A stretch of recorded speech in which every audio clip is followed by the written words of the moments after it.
Hello. Hello. Hello, hello. Greetings, my children. Hello, my children.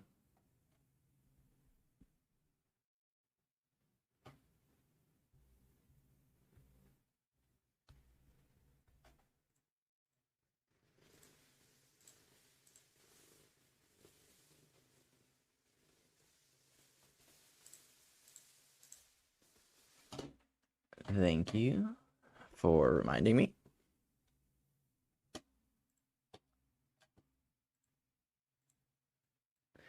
Hello, hello. Um, Yeah. let's see.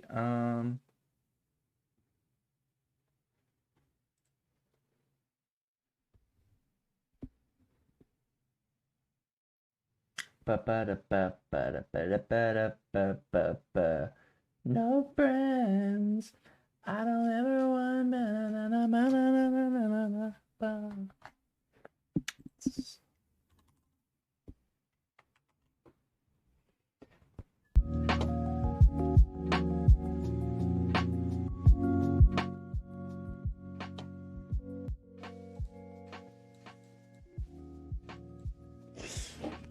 Okay. Okay. What are you guys doing? What are you doing, Step Bro?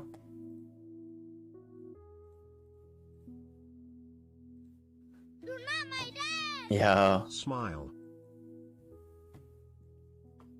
Thanks for the 43 months. Shoot, I appreciate it, buddy. Thank you, man. You're stuck? Damn, we're gonna have to call the fire department. Emphasis on the D.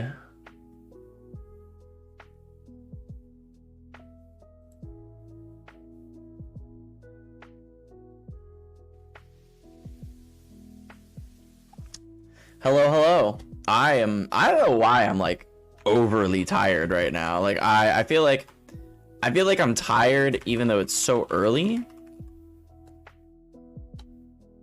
Like normally I would never be this tired this early, but I've been going to bed at I don't know, I guess a reasonable time. I feel like reasonable is pretty subjective.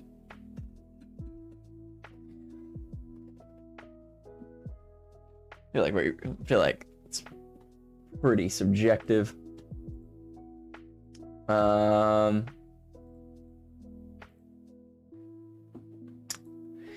Yeah, so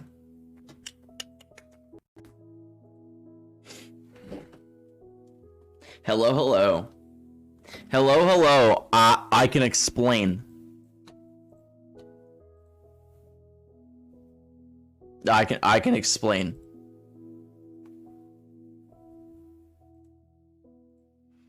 I feel like that I feel like there is an amount that I must explain regarding my lateness, my tardiness. However, we're gonna do a longer stream tonight. I'm gonna do like 5 hours of streaming tonight. At least that's the plan. What's the plan? Yeah, the plan is at least 5 hours of streaming tonight. And then I can call it an evening. How many? That'd be like 3 o'clock in the morning. God damn.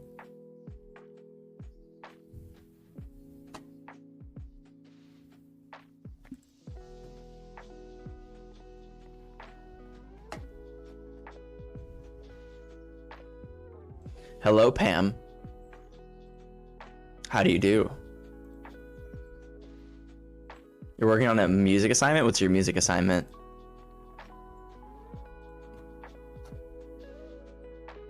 Did I sing Shalom Aleichem at my Shabbat dinners? Not really. We didn't really do a lot of Shabbat dinners, to be honest. I can count how many times I've done a Shabbat dinner with my family.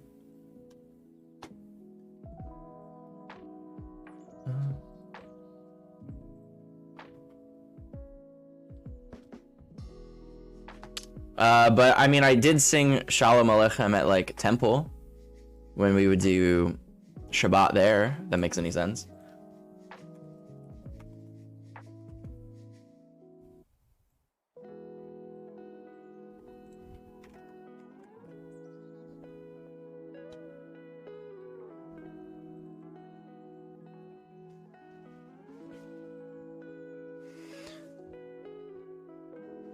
Yeah, Shalom Aleichem is good. Dreidel, it's not. I feel like there's definitely better Jewish songs. What's up, Phil? How you doing, dude? How was board game night? Board game night was a lot of fun. So I didn't stream yesterday because I played board games with my friends.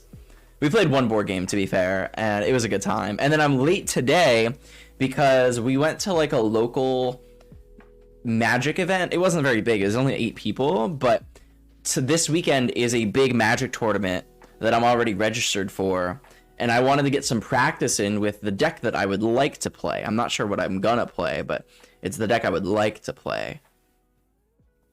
So I don't know. I don't know what I want to play. I mean, I think I know what I want to play. I think I want to play this, but I have a lot to think about. I am in the tri-state area. Yeah. I am back in New Jersey, so I'm back in New Jersey, and it's been quite nice. And Lily has been adjusting to, I mean, she doesn't really go outside, you know? She doesn't really go outside.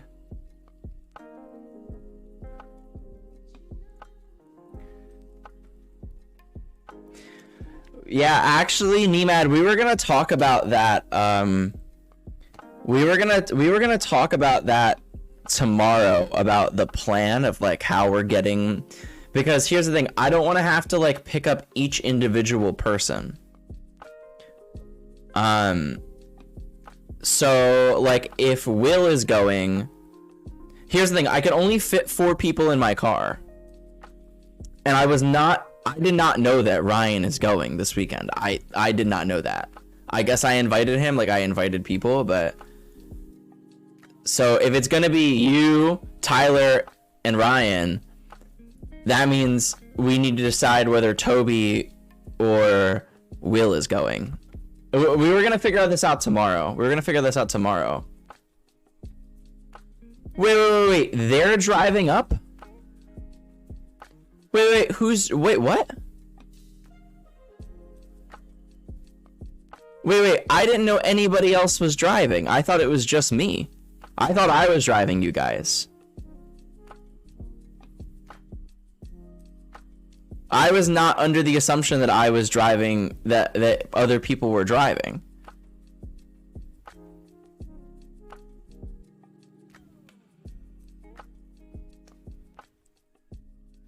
Hey, Matt, well, I want Toby to go, but Toby doesn't really want to go to this tournament. He doesn't really want to play.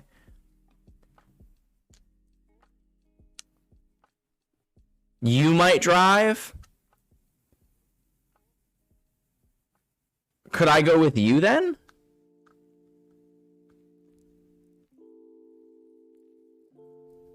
The tournament is in North Jersey. It's in the Meadowlands, which is about like 2 hours. Cause I don't want to drive. Like I'm playing in the event, the main event. You know?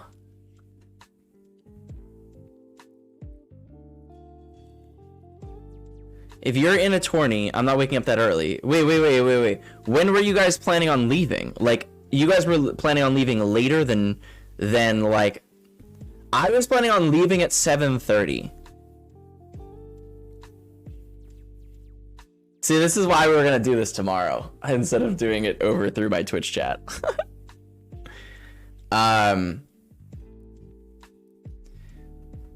Okay. Now I have some things to think about.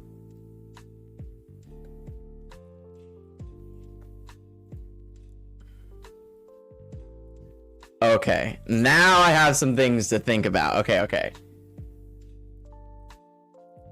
Oh my god, I'm about to join the Discord. Oh my god. Yo, Toby. What?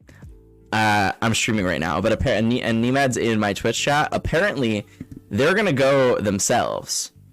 Nemad, Ryan, and Schwartz are gonna go tomorrow, but they're not leaving until like 9 or 10 in the morning because they don't want to have to wake up early because they're not playing in the main event. Hello. Wait. So Nima, what's going on? Alright, so I'm not looking forward to like it's my day off. I'm not really looking forward to wake up at like 6:30 to head up to an event at 7 where I'm just looking to like sell some cards and like, you know, just get money. Maybe like get like a couple cheap cards for my deck and that's about it. So like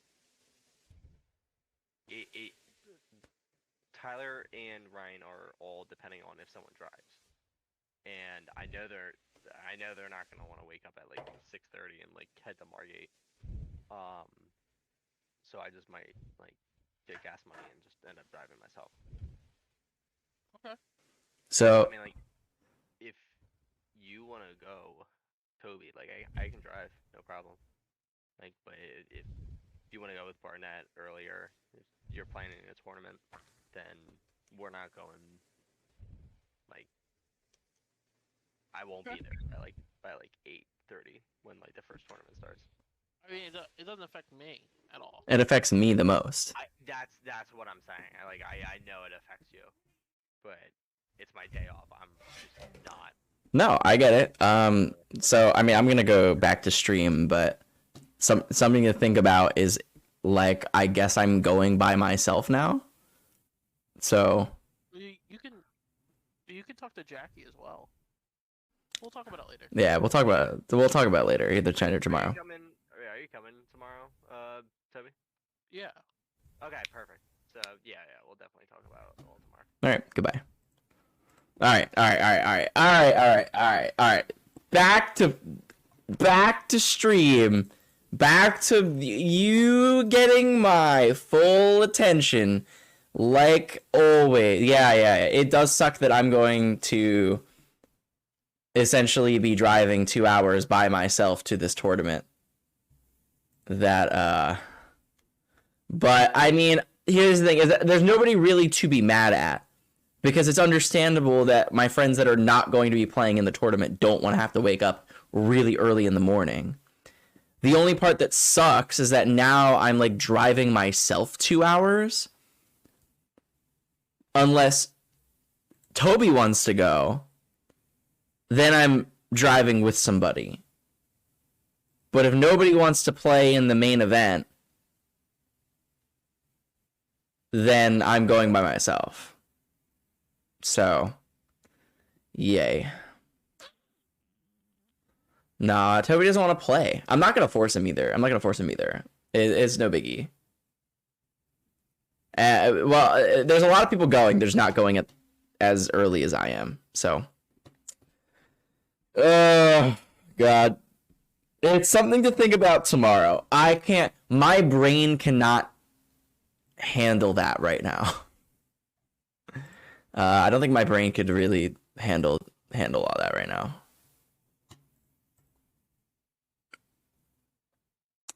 Yeah, we'll figure it out. I'm not too worried. What's up, chat? How you been? I know that I've been escaping your presence these past couple of days, and by God, do I feel bad about it. I've cried every evening just thinking about how much I have betrayed you. But it's okay. It's okay, you know? We got stuff going on. We got big boy stuff going on. We're planning the New York thing, you know. We got a lot going on.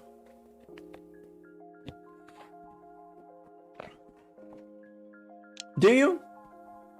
Do you forgive me?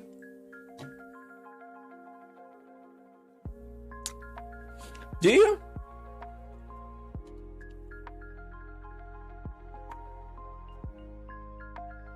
I'm glad you do. Not that you really have a choice. As in, you can choose to not forgive me. But, like, it doesn't really change anything. So, like, you know, why? Like, why do that, you know?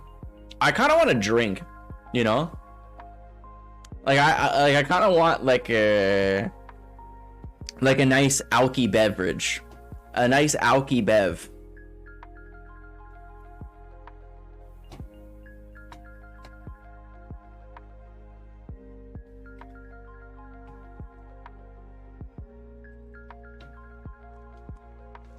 I'm glad that's what you forgive me for. That's nice. I had a good time with Jacob. It was a good time. We had a lot of fun. We had a lot of fun that stream. We had a lot of fun. I definitely want to have him on more. He's one of my only friends that's like really comfortable with like being on stream as well. Like not all my friends are comfortable with that. And I get it, you know, like I would never force somebody to do it if they don't want to. What's up, Mickey Mouse? How you doing? I agree. And actually, he wants to stream, interestingly enough.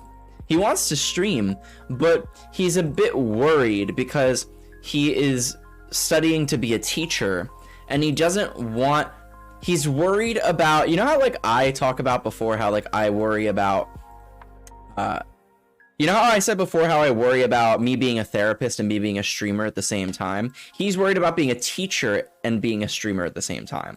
Like he doesn't want his students to find his stream and then like have this weird dual relationship with them.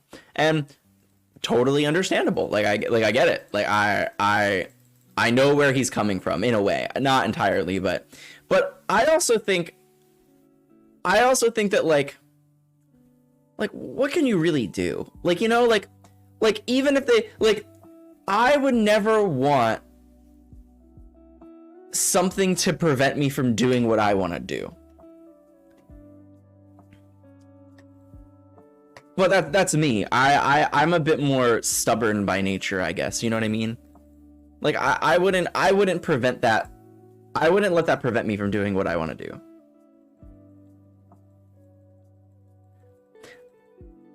I totally get it. It's the choice that you make when you go into education, but at the same time,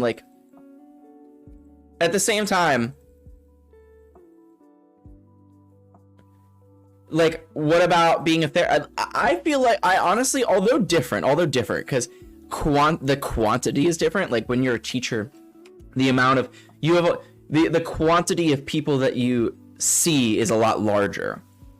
But at the same time, I can relate because we're both in very professional roles. Yeah, I guess that's true. Like he actually like works for somebody, you know what I mean? Like I think that's a good point. I think that's a good point. Like he works for somebody and I guess I don't. So he was like, I don't want to have to like worry about like cursing and stuff on stream, you know what I mean? And I think that's a good point. I think it's a good point. I wouldn't want to worry about that either. So I get it. It's just a little, I don't know. It's a little odd that like I don't know. I want him to stream really bad. I would love to have more streamer friends. For a very long time I've tried to convince my friends that streaming would be a good time, and I don't know. They just don't really have any interest in that kind of thing. So it is what it is. That's why I hide it. I understand. I guess so. I just hate how encompassing somebody's career can be. I hate being held down. You know, I think that I don't know if I'm saying like what I'm trying to say well. But I hate being held down.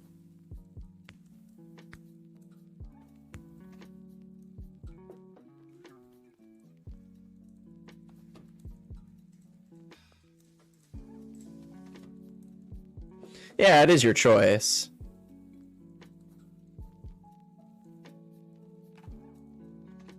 That's true.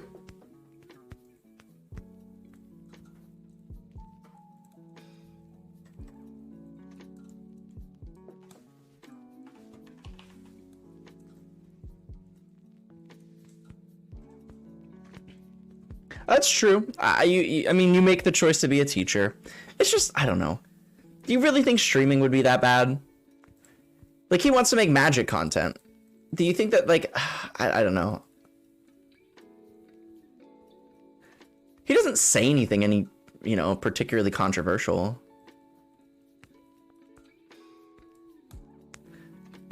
What's up, Alexis? Hi.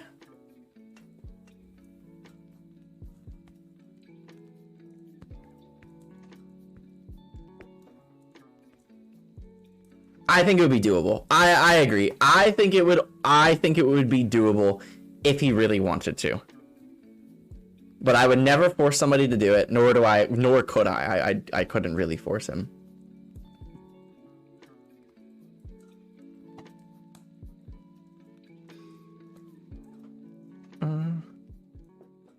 How am I? I'm doing pretty good.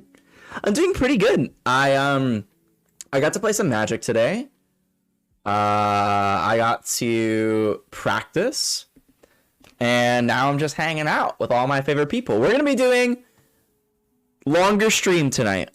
Longer stream. I have been neglecting you like a neglectful parent. Did you do your homework?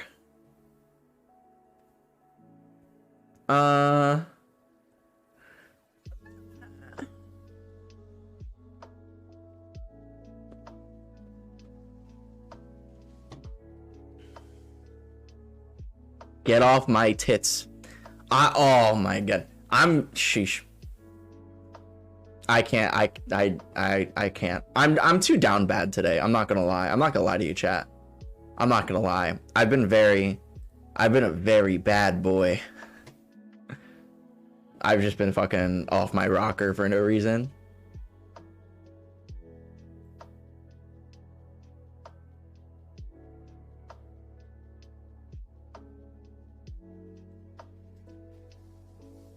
Yeah, I don't know. I don't know what it is. I don't know what it is today. Honestly, though, it's the days that I play Magic. I'm not gonna lie. The days that I play Magic are, like, particularly... my opponent conceded. The days that I play Magic are, like, particularly, like... I think it's because, like, I just spent, like, a lot of time and energy, like, focusing and concentrating, and then, like... I don't know. Now I just, you know, like, shit, fuck me.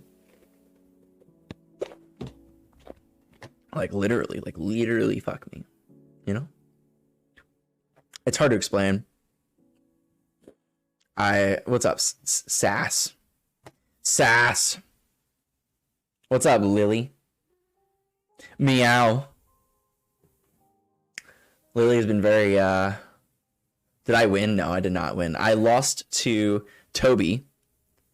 Round 1, playing my exact deck, literally card for card, all 75 cards. And then he won the whole thing. I went 2-1 though. I won 2 out of 3. So, and he won the whole thing. So that's good. My deck went 4, 1-1 overall. That is a what's the how do I do this? So 3 plus 3 plus 3. So 12. How many points is that? That's 13 points divided by 6.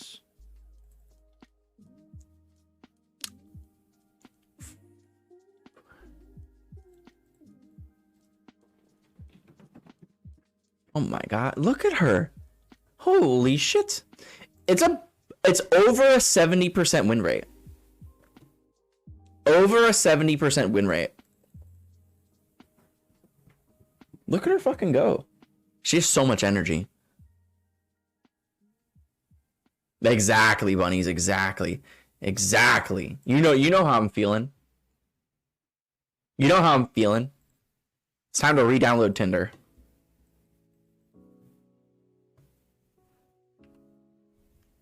Meow.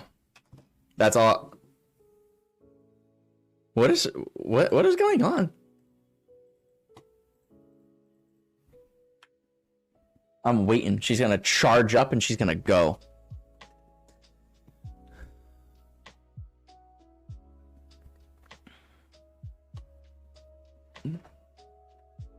She's so damn cute. But by God, is she loud.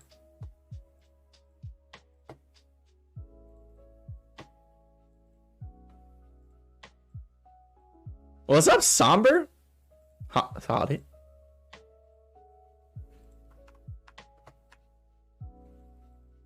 Hello.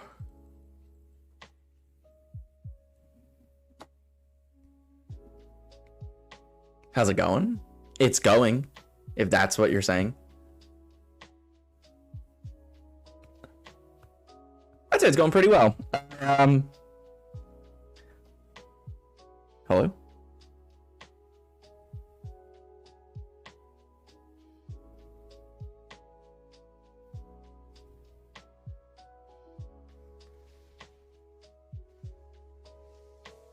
Oh, is Jake about to come over? Are we about to get another vintage Cooch draft?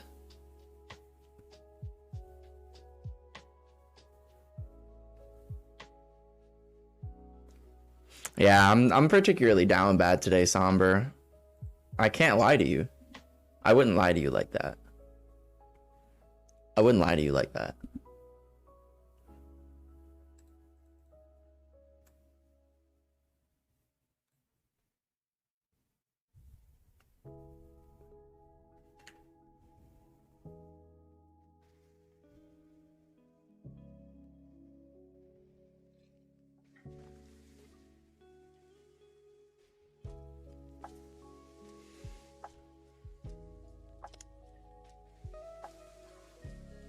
No, I do not.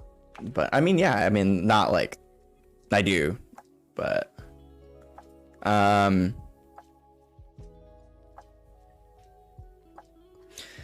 well, I won't get into the other people's problems, but Jake is not feeling particularly mentally well today. So now I feel I have an obligation as a good friend, if he wants to come over and he does not want to stream, that I'm going to end the stream, because I'm not going to lie. I won't lie to you, chat. I would sacrifice everything for my friends. So if they need me to end the stream so that I can be with them, then I will.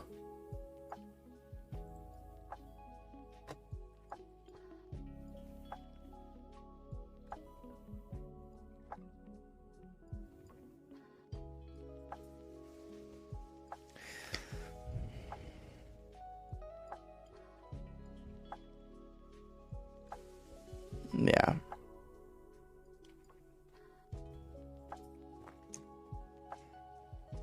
I wanted to stream today. No, Jake is not queer. Jake is not.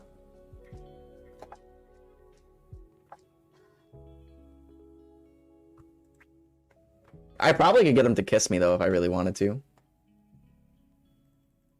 If that was my agenda, I probably could make that happen, I guess, but I have no particular reason to want to do that. That's okay, nobody's perfect. Nobody's perfect. I gotta work it.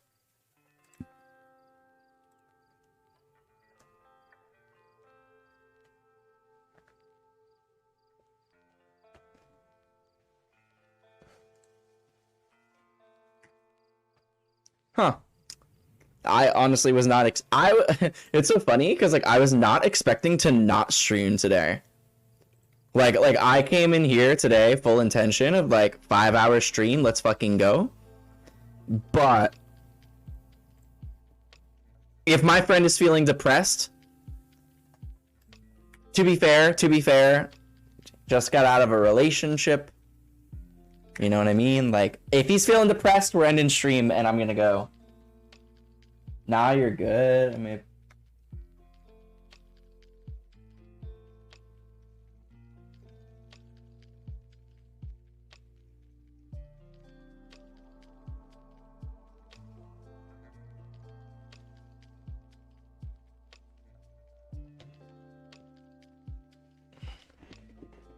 what's up, Trevard? Thank you.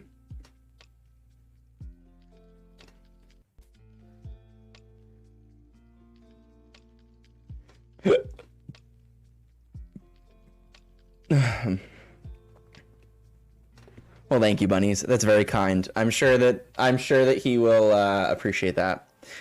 Yeah, I don't know. I think that the days that I play Magic, like I'm like particularly in a fucking mood, you know what I mean? Like bite my lip, that kind of shit.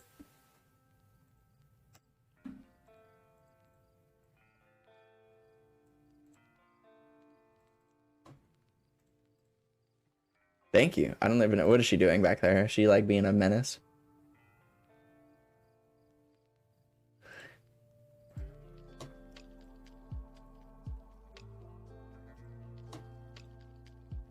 I agree. I think he's a stand-up dude as well.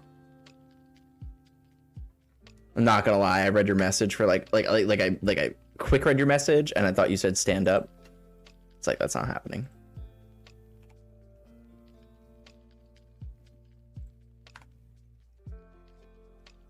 Y'all should make more female presenting friends. Oh yeah? I should just like go do that? Yeah, let me just go make friends. What? How do you make friends?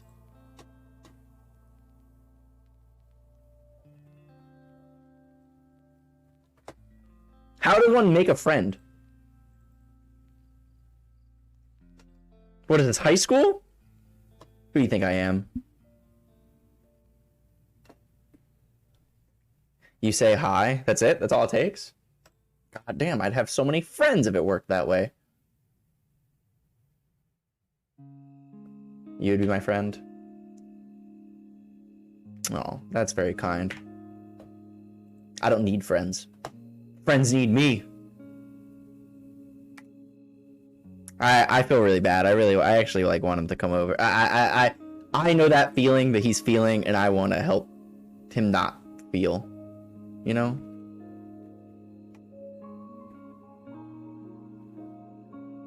I've had a depression before.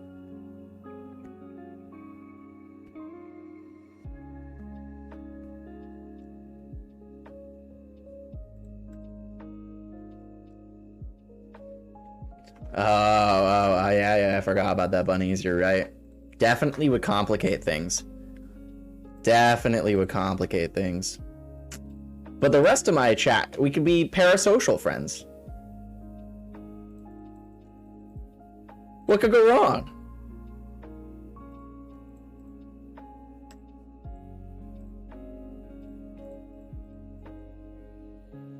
I don't need you. Whoa, whoa, whoa, whoa, whoa, whoa. I didn't say that. You said that. I didn't say that.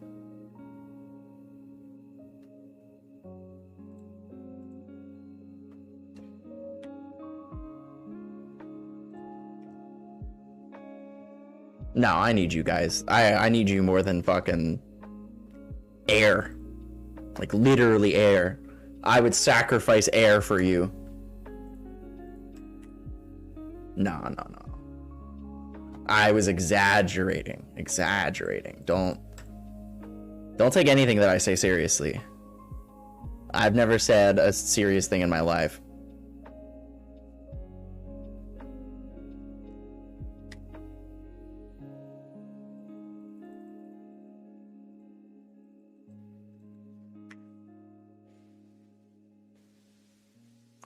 Yeah,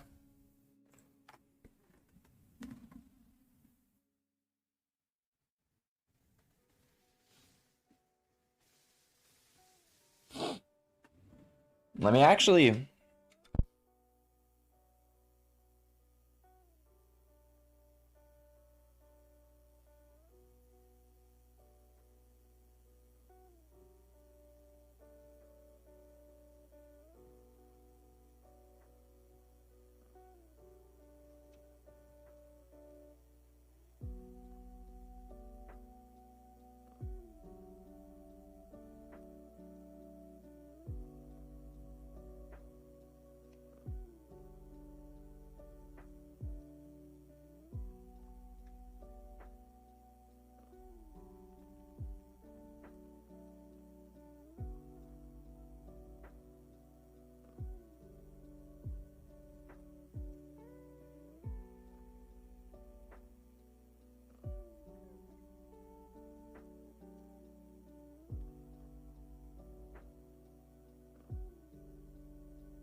All right, I predict we will be ending stream in about 30 minutes.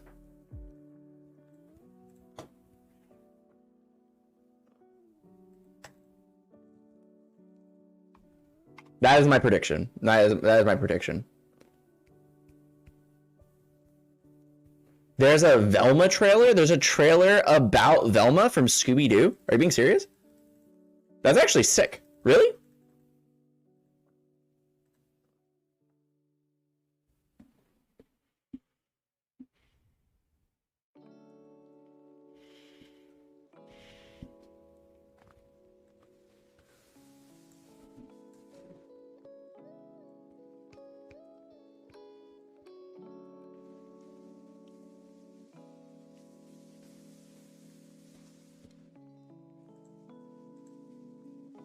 That's awesome. That's really cool, actually.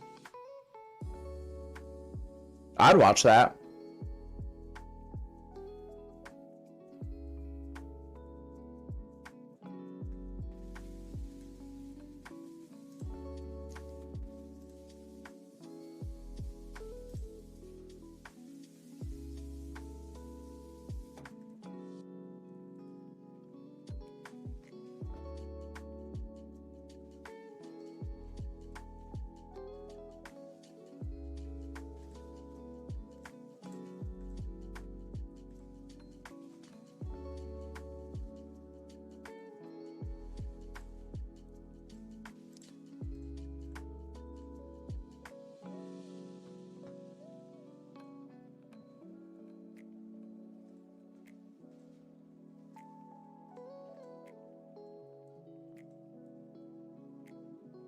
You want a girlfriend like Velma? Sure.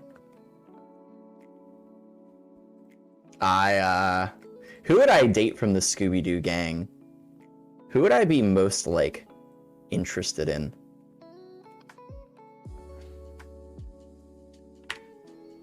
I guess Velma, honestly. Fred's kind of a himbo.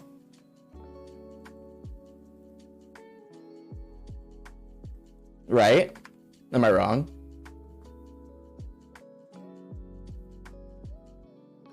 I guess Fred. I think he's the cutest. No! Hi, Crystal. Hello.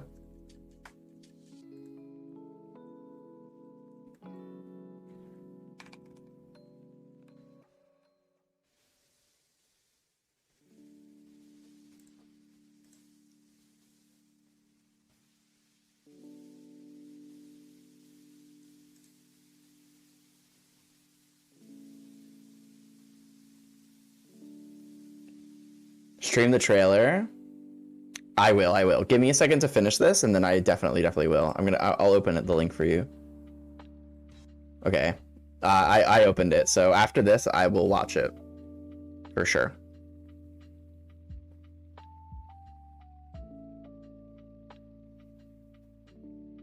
Do I even care about this? I don't think so. What's up, Ormies? Hi. How goes it? I'd say it goes pretty well. I would say that it's going pretty well. I got to play a lot of Magic today. Now my friend is feeling kind of depression, so I might end stream and hang out with him because I know what that feels like. I fucked up.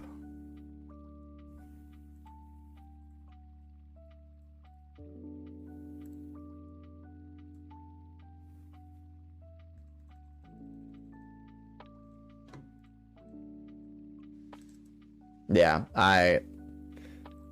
don't hate me if I have to end the stream. I'm not gonna lie, I was kind of like really excited to do like a nice long stream tonight, but my friends are like,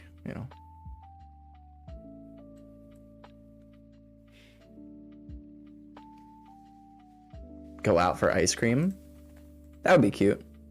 It's kind of late though. There's like only like Wawa open right now. Yeah, I know. I feel that. Honestly, like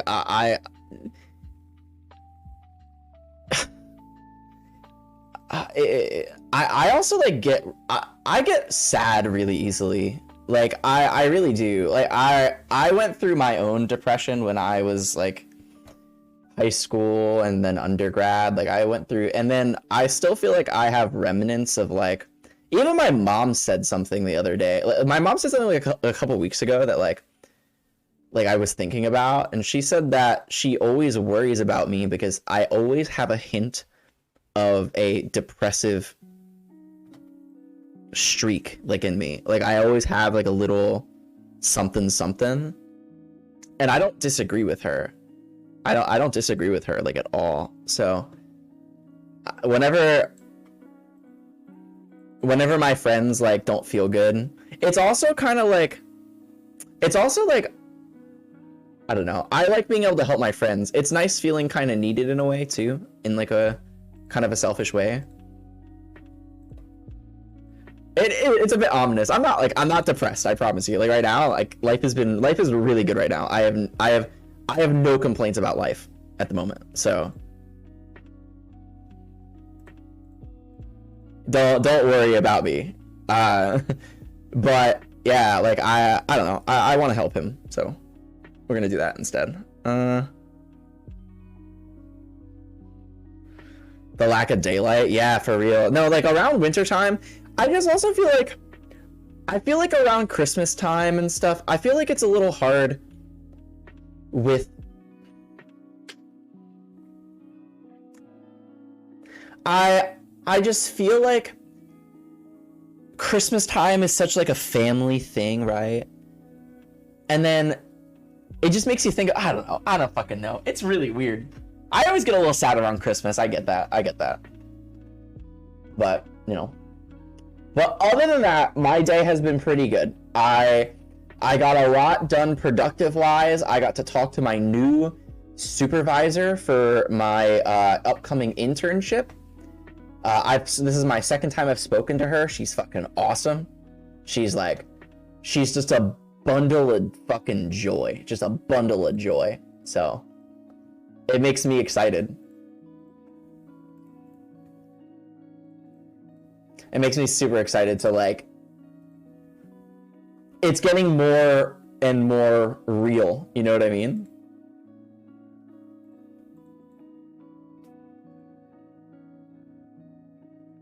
I am interning in New York. It's not technically like, I don't need to be living in New York City, but I'm going to be living in New York City because I want to be. So things are getting more and more real.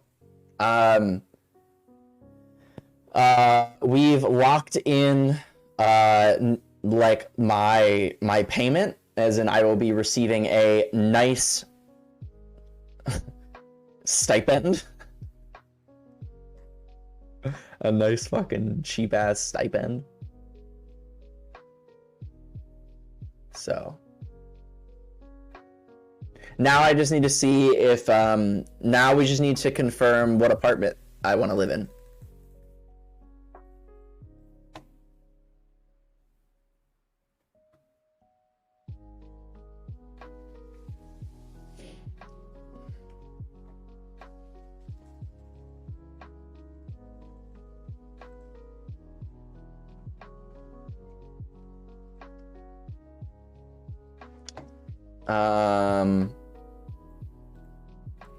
I actually, before we watch this trailer, I need to like actually like do this correctly. I do it like this. I can board out these. Probably board in this.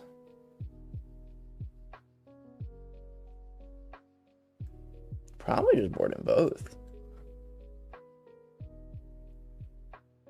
Yeah, I think so. Put an offer in a townhouse. I'm gonna buy. Wow, that's awesome. Like you're gonna buy a townhouse?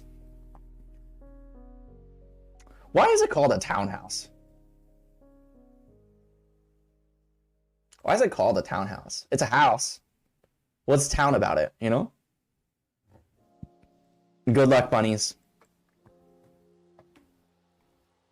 Anybody know? Anybody off the top of the head can just rattle off a fun fact? The size? You know how many times I've said it? It's not about the size. I'm sick and tired of fucking. It's never been about the size.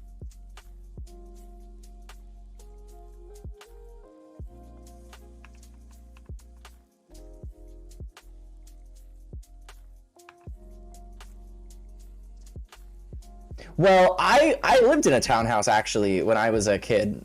I just wonder where the term came from, you know? I just wonder where the term came from. I lived in a townhouse when I was for many years actually.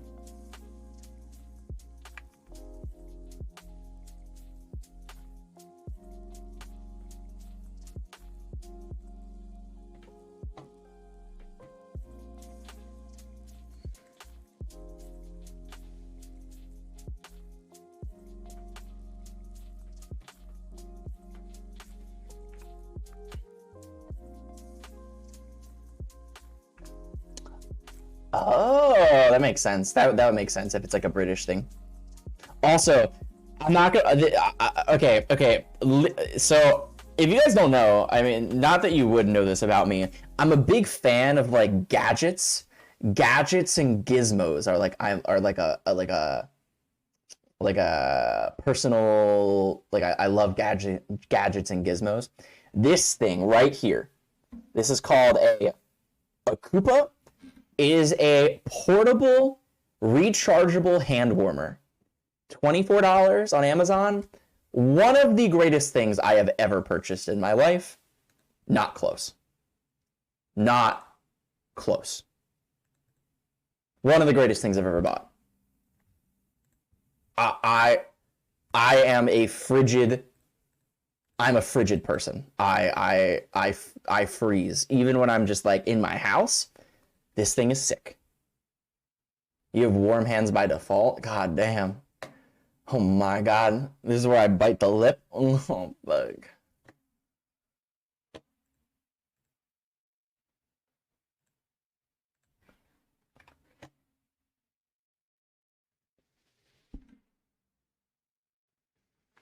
You know, for my yeah, no, I feel that. My feet are always fucking cold.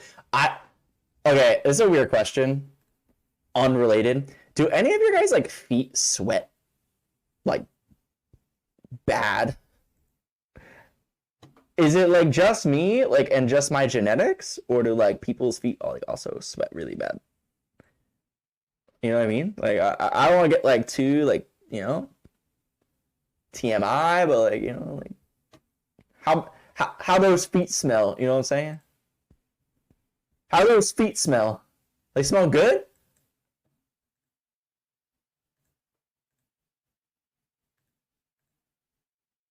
Probably. It's probably genetics.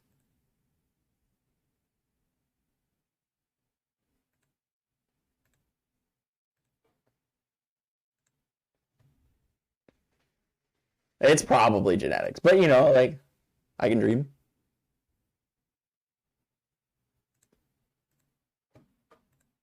I can dream that, like it's just, like, something that everybody has and that, like, I'm not, like, alone.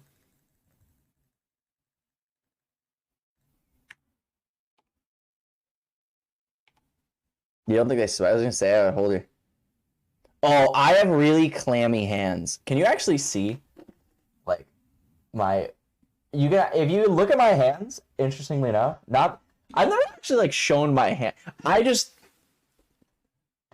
know why, but I just realized that I've never actually like shown my hands on stream. Not that like it would ever like be relevant. Like I've like opened a pack of magic cards, but never like been like look at my hands, you know. But like, yeah, like if you like I don't know. My hands fucking sweat like a lot. I don't know. They get sweaty when you're nervous. I mean I'm nervous all the time. I don't know why. Is chat down bad for hands? I ain't trying to like rile them up, you know. I'm not trying to rile chat up. All right, I won. I'm undefeated because I'm just so fucking thick. Let's watch this trailer. Let's watch this trailer. My story told my way. Jeez. My name is Velma Dinkley, and I've decided to finally share the bone-chilling events that drove me to assemble the greatest team of spooky mystery solvers. I think, okay, so first initial comments, I think it's sick that they have, like, replaced is the wrong word, but I think it's sick that the mystery van team has now a bunch of POC. I think that it's a great change. I think that, like, it doesn't affect anything, and I think it's seamless. So awesome. I'm already happy. Told my way. Oh, now we're doing murder? That's fucking cool. I like it more. We're getting into more adult themes. She has no brain! Oh, I'm not dissing her. She has no brain! And it starts with a murder. When I see something, I wish... If I can't convince people I didn't kill Brenda, I'm going to be arrested. I know, but I also know how to find out who did kill Brenda. I think it has something to do with drugs, which I hate. Hey, Fred. It's Velma from school. I have a disease where I can't recognize people who aren't hot. Is it called rudeness? I have an illness! Hey, Daphne. I need a favor. Why would I do that? We're not friends anymore. We're nemesises. Nemesis. That's why. Attention! For all you wondering why the police have not yet caught the serial killer, it's because it's a ghost. Jinkies. Maybe it's one of those doors where you push in a brick and it opens. Fred, wait! I have a plan. I love danger. I think ascots are cool, and I think that they're, like, super underused. Like, there's a lot of like fashion trends that I think will eventually make a full circle, and I think an ascot might be one of them.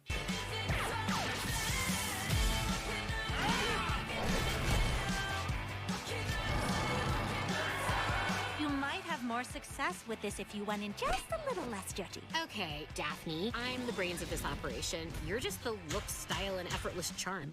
We do make a good team, don't we? In this day and age, you can't speculate about someone's sexuality unless they're famous or Peppermint Patty. I didn't even realize it was Mindy Kaling. Oh my god, that's awesome.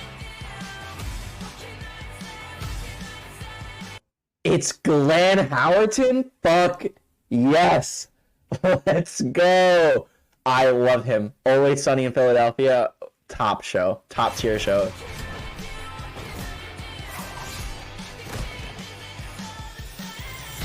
The rules feel a bit muddy. Muddy? Oh, sorry I'm not a drunk on the verge of losing custody like every other woman solving murders these days. All our classmates are idiots, so let's assume they're high. You know what 420 is, right? Yeah, it's code for adults who still watch cartoons. Okay, I will say that a few of those jokes were just kind of like not great. Some of them were a little cringe. Like, obviously they were trying really hard. Here's my comments, right? The things that I like, first of all, making some of the mystery crew POC, awesome. I think that's a great change. Making them kind of like setting them up in a way in which they're not already a team and then like trying to get the team together, also cool. I'm about that. I think that some of the humor was a little too try hard. Like, they were trying really hard to, like, make this funny and relatable. No Scooby-Doo, I actually think is fine. Mostly because Scooby-Doo, it seems that they're trying to go for a more adult theme, and, like, Scooby being in it would be maybe a bit of a distraction. It's a choice. I don't know how right it is. But I like how it opens up a potential for, like, if there's a season 2, they could introduce Scooby-Doo. Like Scooby does not need to be there from day one if the gang is not together, right? Like, if we're assuming from point 1, right, from the very beginning, square one, that the gang is not a gang. It's the individuals, and Velma needs to get the gang together, you know, before things get going. I think that's cool. I think that's fine. what I don't like is I think that the humor is a bit trying too hard. I also am kind of like,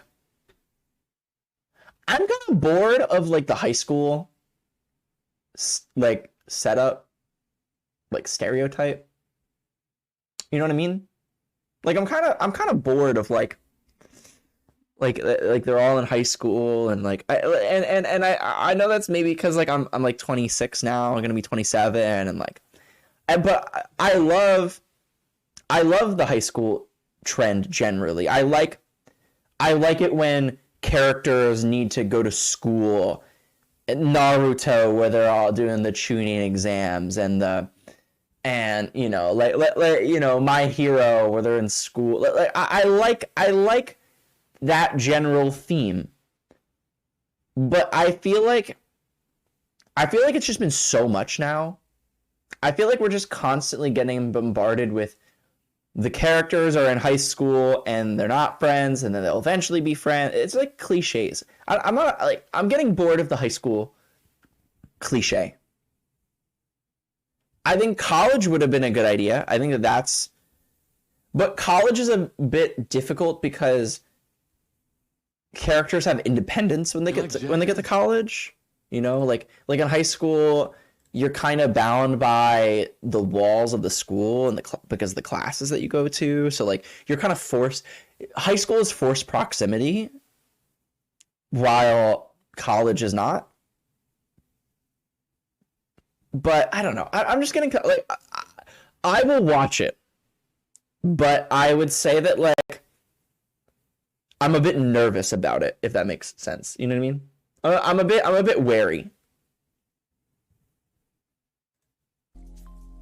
I'm a bit wary.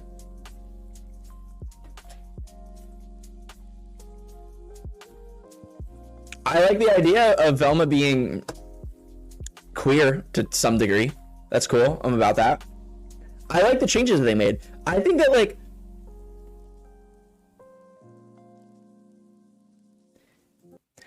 I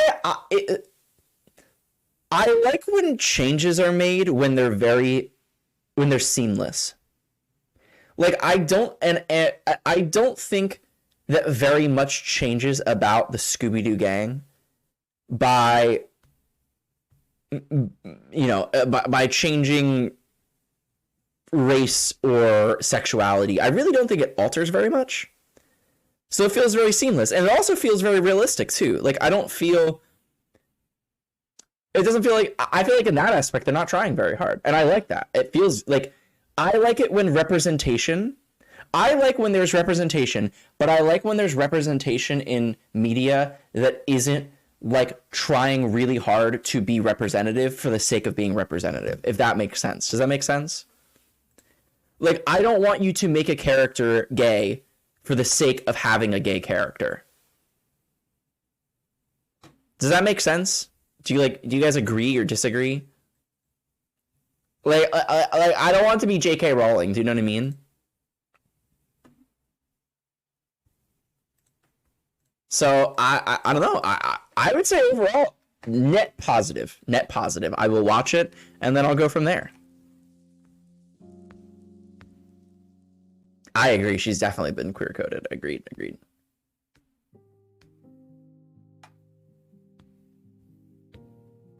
I agree, Biter. 100%.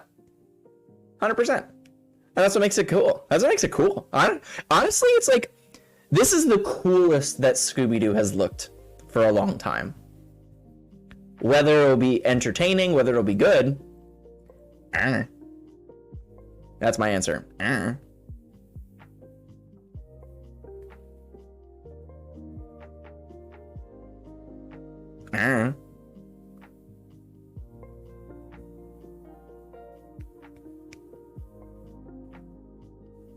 No worries, Crystal. Good night.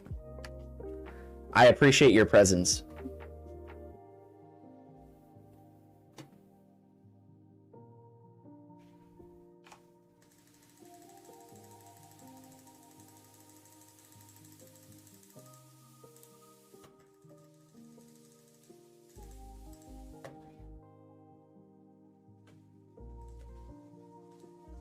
Hold on, wait. I'm waiting.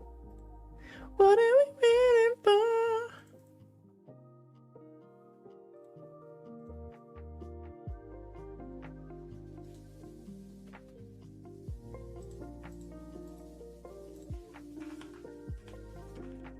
You have something for this? Have something for what? Lily? No. She's in a side loaf form. I love it when her paws are like this, you know? It's cute. She's so fucking cute. I just want to smush her face with my face. You ever want to do that? You ever take your animal and just fucking smush your face against their face? That's what I want to do.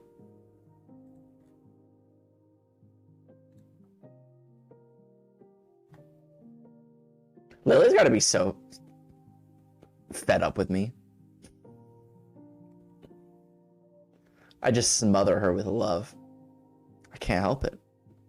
She's too damn fucking cute. Just want to fucking grab her. Just fucking, you know? Just want to.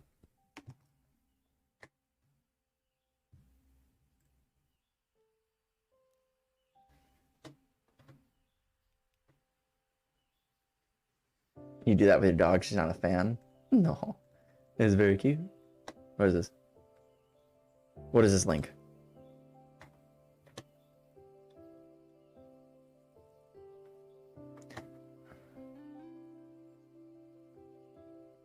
That's funny. That's funny, I like that.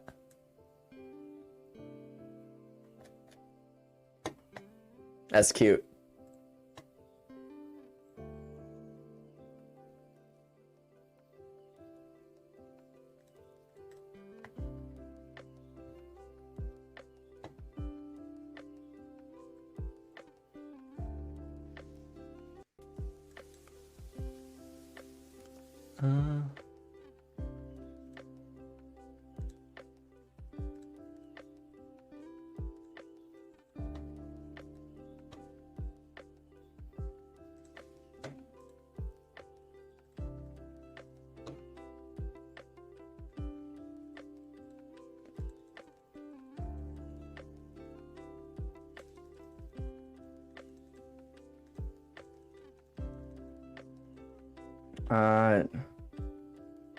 As long as I don't touch his paw, he doesn't give a shit anymore. Lily obviously gives a lot of shits when I smother her with attention and love. She will tolerate it up until a point, and then she'll give a very sad meow, like, please stop. So I eventually let her go. It's hard. It's hard to not want to just fucking smother her with attention. Look at her. Look at that face. Look at those ears. I just want to fucking grab her head and just shake her, you know? You know what I mean. You know what I mean.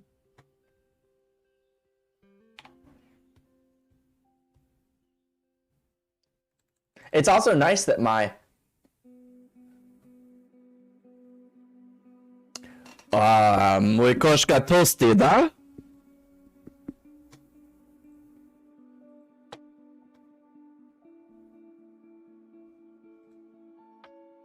Nie.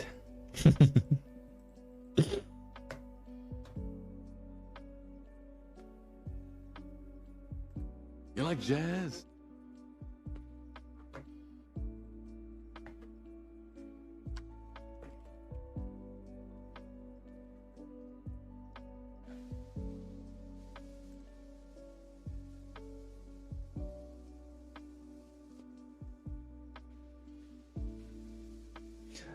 Spasibo.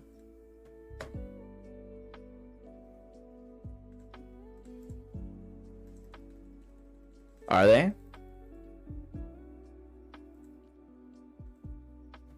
Are they calling me beautiful? Wow. I like it.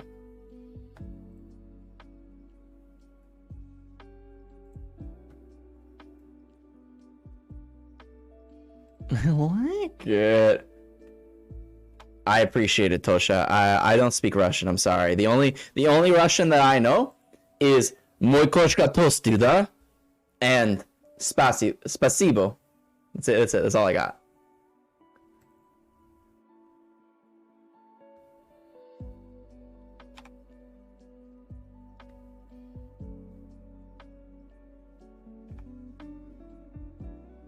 Little dogs that look like teddy bears. Oh, that'd be cute. Oh, did you? Thank you. Привет. I could say suka blat. How am I? I'm doing well. I'm doing well. How are you? How do you say how are you? How do you say how are you? How are you in Russian? Let's see. Как дела? Как дела? I know about the car. I gotta stop. I gotta stop.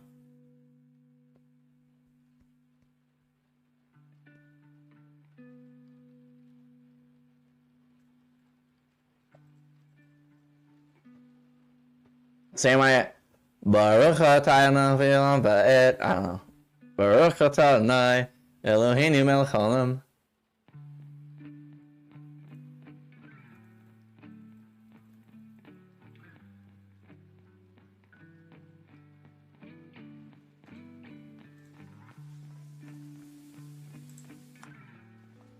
I don't remember. Do you remember your Torah portion? God damn. Baruch atah Adonai Eloheinu noten haTorah. Amen. That's not like my Torah portion. That's just like the beginning part.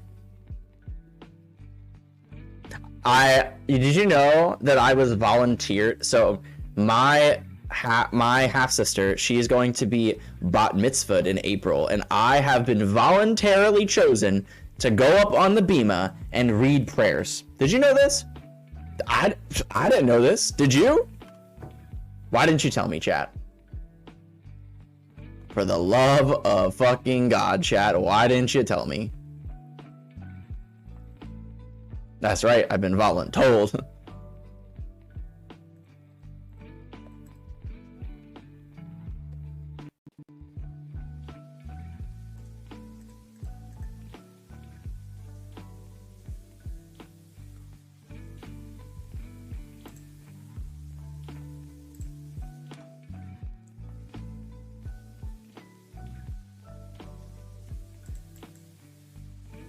Which prayers? I don't know.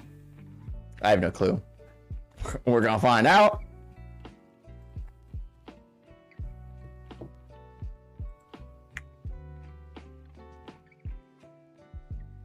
We finna find out, bunnies. I don't know.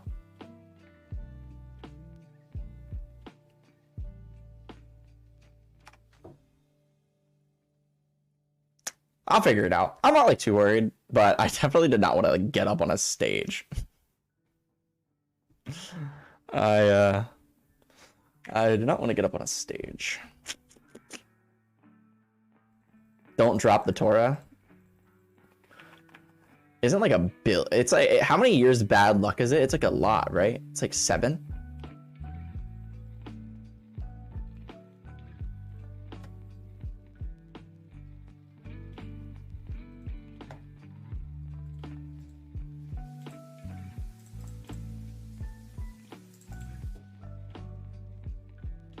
Everyone has to fast for a month.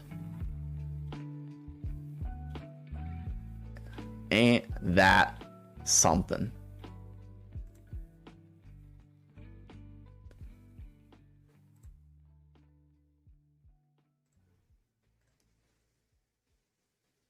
I mean, I just like wouldn't.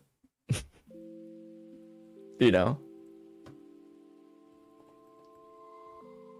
They can't make me fast, no?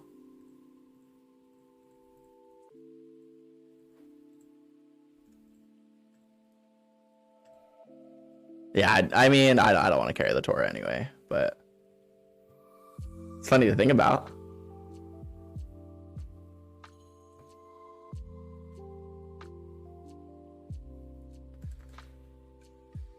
That's funny to think about that, like, I guess I would I could be suckered into fucking I don't know. I don't want to think about that. I remember when I had to carry the Torah for my bar mitzvah, that one of the only things I was like, as long as I don't fucking drop it. I remember like not carrying like I studied. So for anybody that doesn't know, let's explain for the chat that might be a bit uncultured in Judaism. At age 13, 12 to 13, on the 13th Jewish calendar birthday of Jews, they have a bar mitzvah, which is essentially like a confirmation. It's essentially you are becoming a man, you're becoming a woman.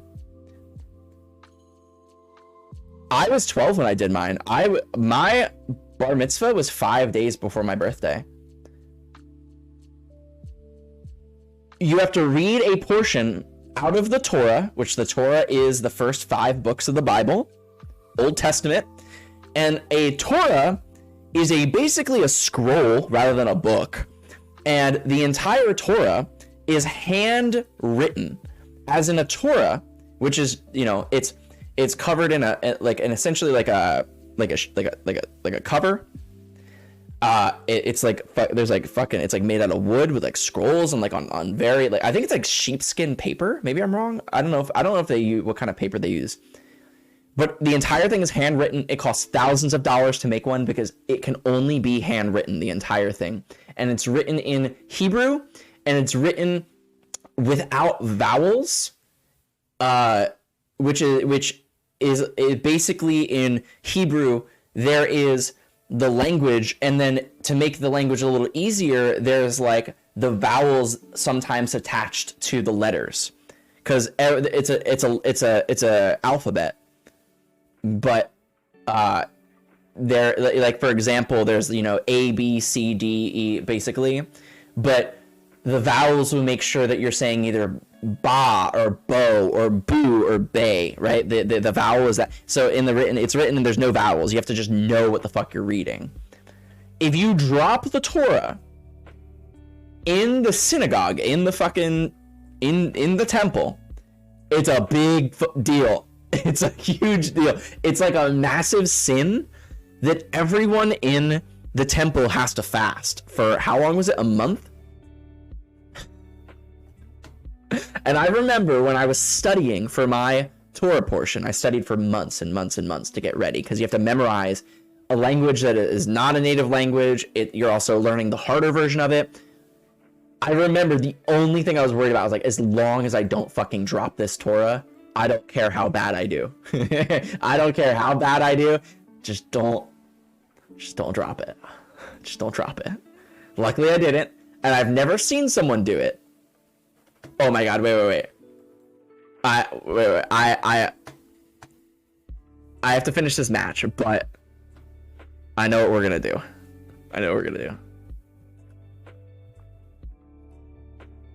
It's really hard to read Hebrew without the... When I spent time in Israel, though, I do think that it became a little easier to memorize my Torah portion without the alphabet, or without the vowels. I do think it became a bit easier. They still use sheepskin. That's interesting. I guess it makes sense. It holds the ink really well, right? Something like that. It's also like the traditional way. Can I understand Hebrew? No. Can I read Hebrew? Yes. Can I understand it? No. Like, I could read you, if you had the sentence in front of me, I could read it. But then I wouldn't be able to, like, actually, like, tell you what it means. I can understand some words, like, here and there. Like, I'd be able to, like, you know.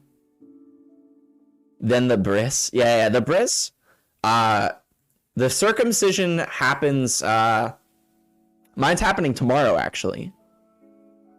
I just told them they can take the whole thing. Because, like, you know, I'm not using it anyway.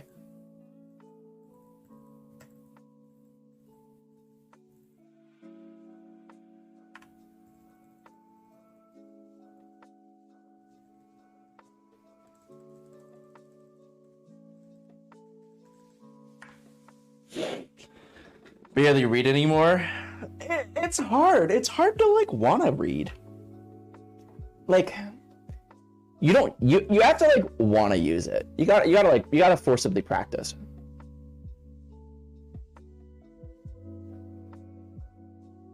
You're like You have an almost one. Almost does not count. Wrote the prayer in Klingon. That's funny. Think of the follow, by the way. Welcome all the new followers. For people that don't know who I am, sucks.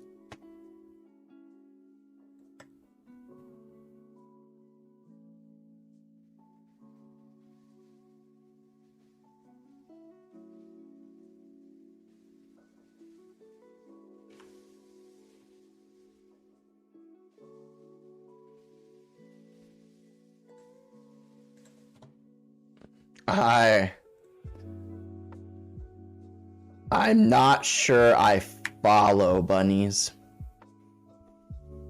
I'm not sure I follow.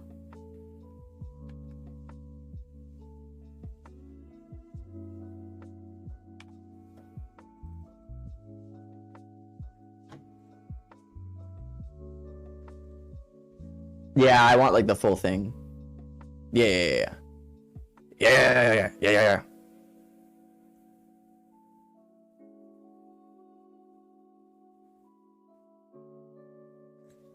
Sure.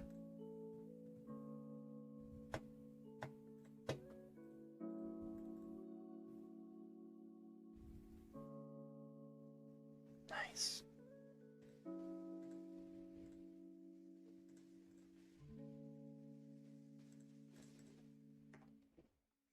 That's the best I could find.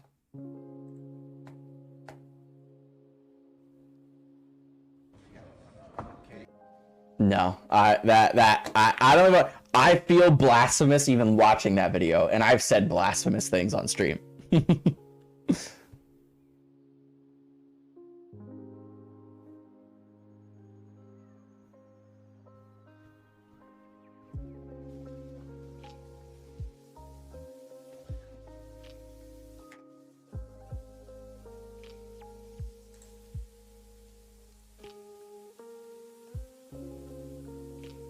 What's up, Haley? Hi. I'm doing well. How are you?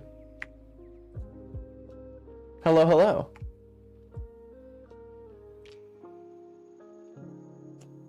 I'm doing well.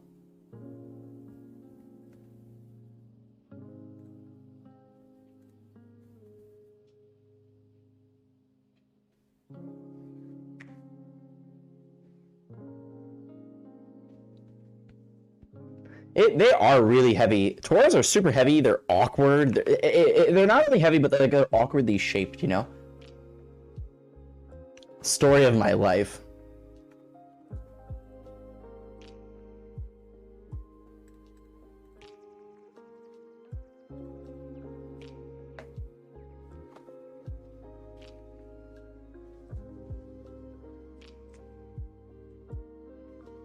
You think you could pick me up? I weigh 150 pounds. So I assume that the majority of chat could bench press me.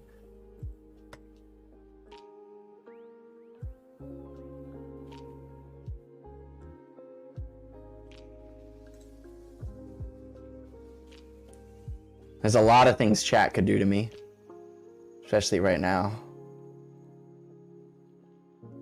So many things.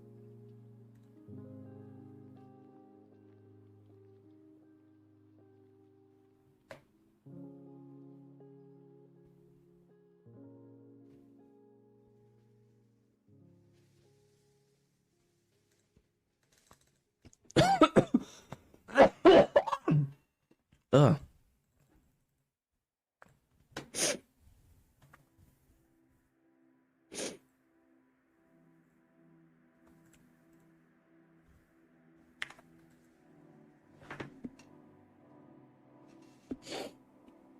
Have you ever seen a dude named Foolish?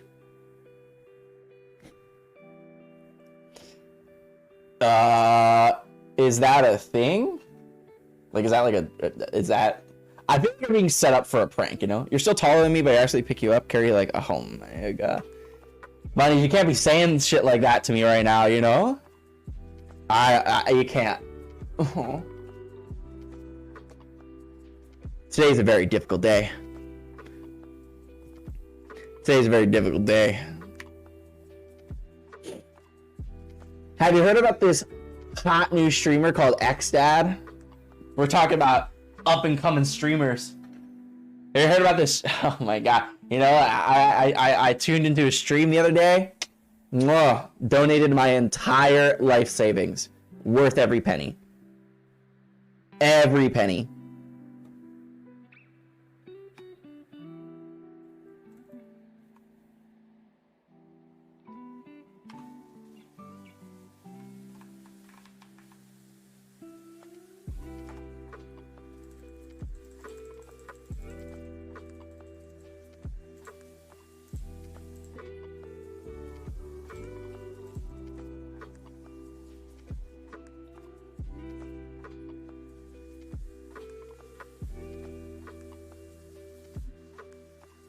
Those are unfortunate names, Somber.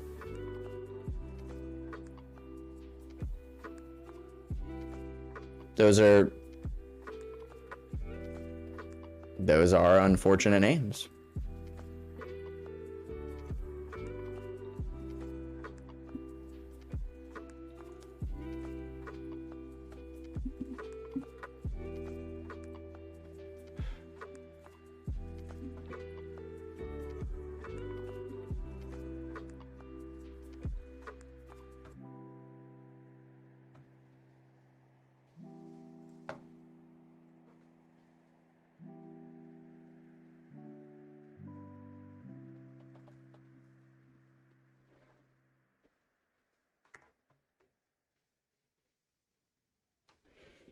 Dr. Poon was the man.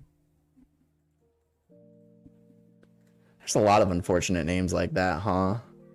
Had a principal called Dr. Cox. I always felt bad for her. Always felt bad. And I was like in middle school too. Unfortunate. I didn't like her though, so she was kind of mean.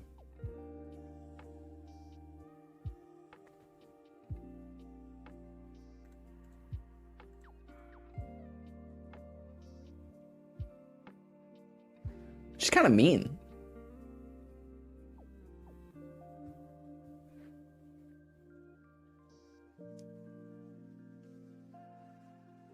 Mr. Tushman? I didn't see that movie, I don't think. Hello, internet. How's it going?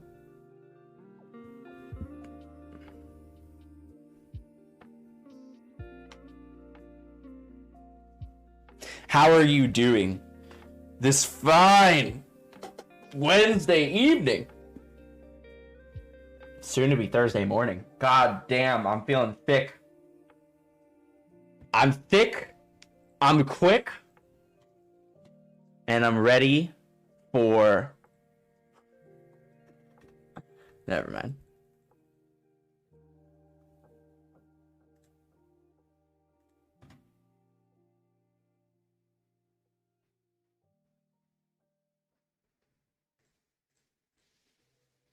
And my outfit is sick. Yeah, that's right.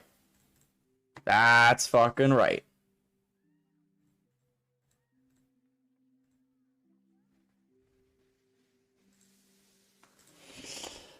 Could not have said it better myself. Oh my god. What's up, Key?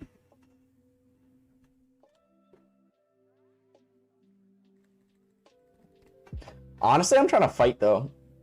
Would any of you fight me? Full on? In a pool filled with jello? To the death?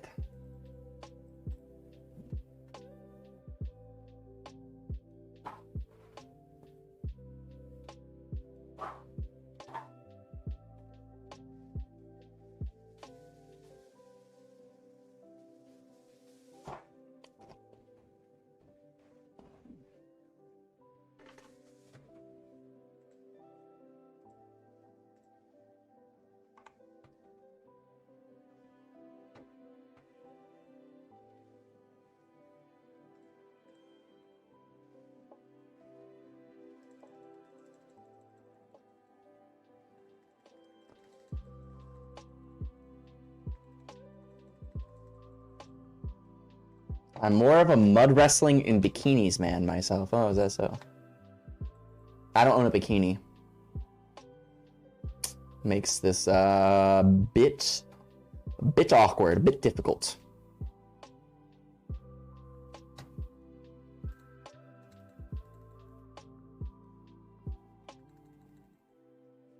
You can find me one. Oh yeah? Should I wear it with the crop top?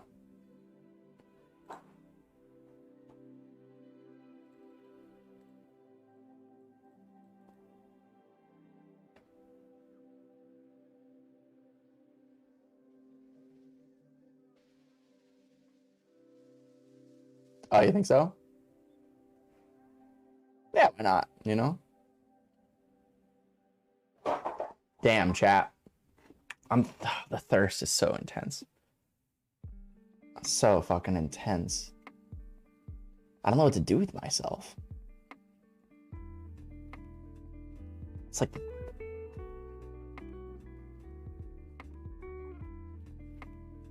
I think mud's kind of gross though. I'm not gonna lie. I wouldn't really have any like I think mud's kind of gross. It's dirty, literally. It's filled with dirt. How's Jake from State Farm? He's pretty good, I'd say. Quench it? How? How? The only way to quench my thirst is Twitch Prime. And there's just not enough going around, you know? Just in general. Not here, just like in general. What is going on?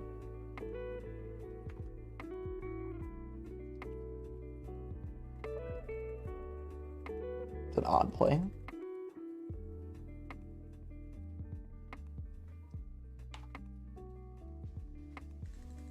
It's an exfoliant. You're an exfoliant. I don't know what that means, but, you know. It just felt like the right thing to say. You know what I mean?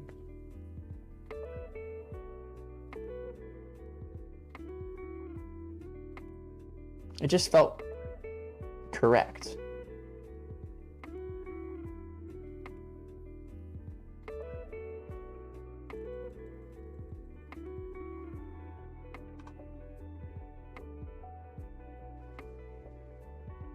Jello fight? That's right. You can't eat the mud, you know? That'd be odd. And probably not appreciated.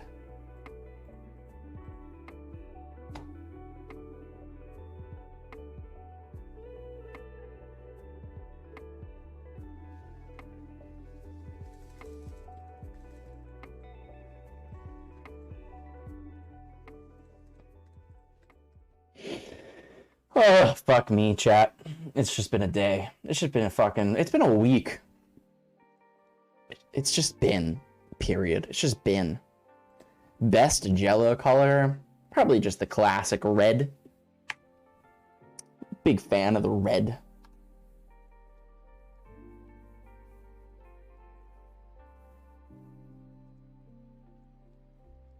What's been going on this week? Like nothing in particular. It's just like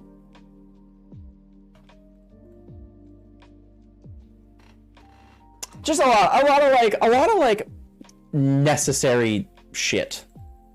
Like just getting ready for New York and like getting ready for a Magic tournament this weekend.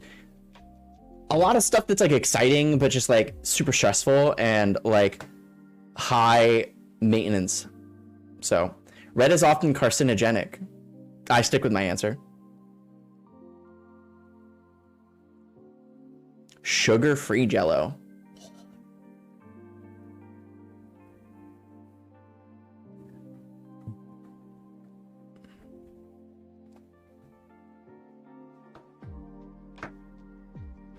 Blech.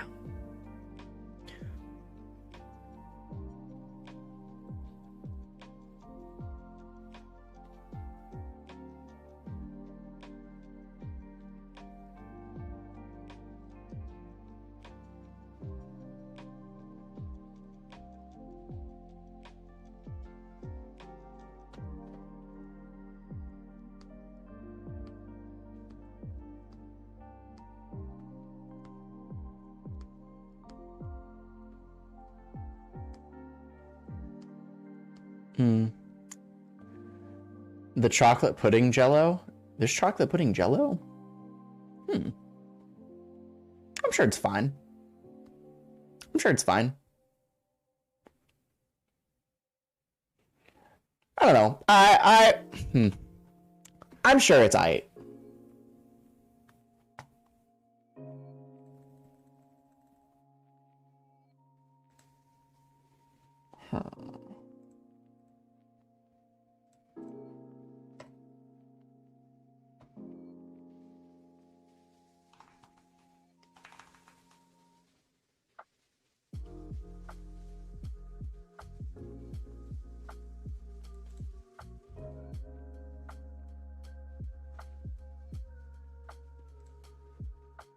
Supposed to argue with you?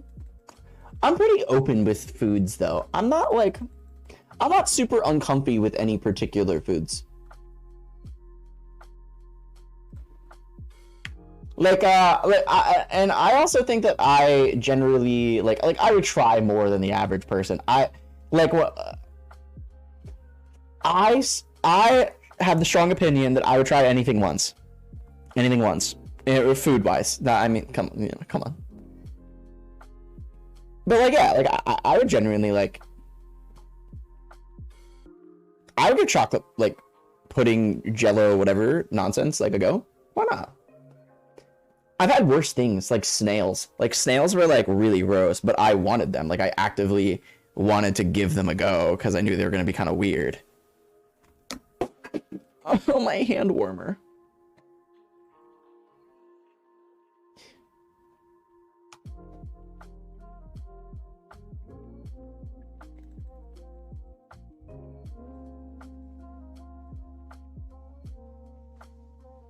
Nah, they didn't really taste like chicken. They tasted like, how do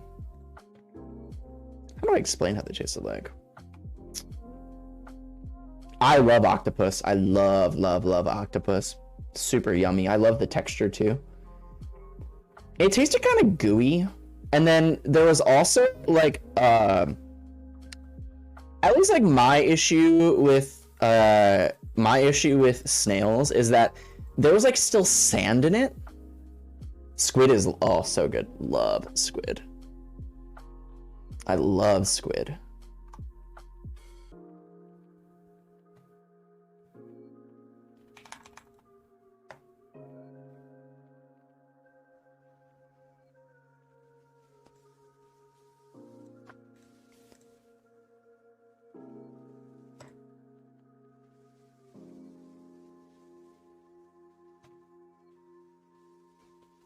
Clams are great too. Oh my god, I love seafood. Big seafood. Big sea foodie. It does not take very much for me to like a kind of seafood. It just doesn't.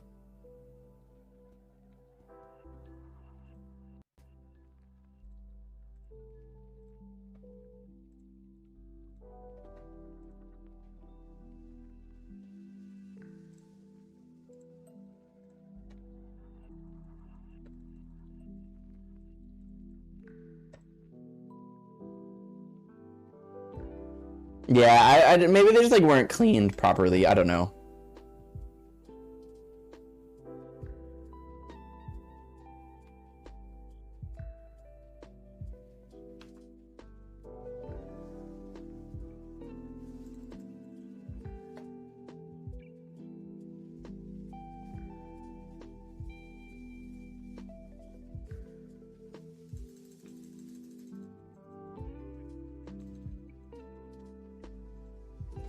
Of course.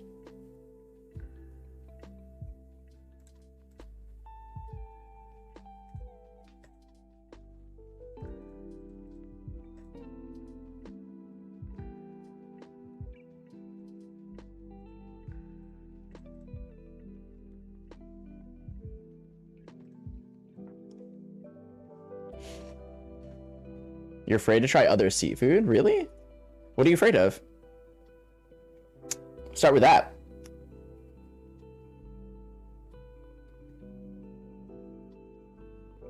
What are you afraid of? What do you think would happen?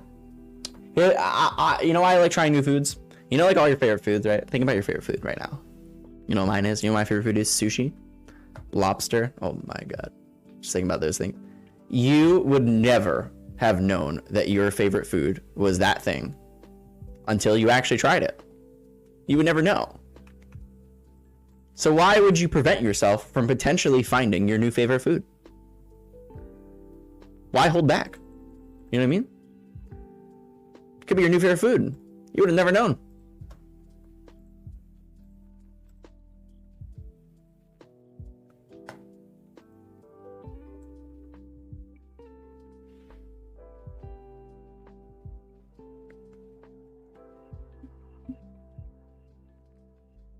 Yeah, absolutely. It can apply to it can apply to like so much. Apply to a lot. Yeah, absolutely. But I genuinely think that way about a lot of things. Why would you prevent yourself from trying something that, like, what if it is your new favorite food?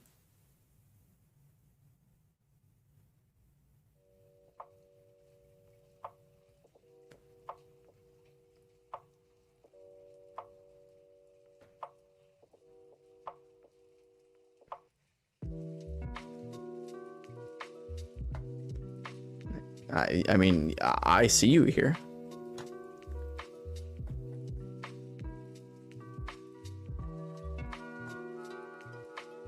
Oh my god, am I gonna keep a one-lander?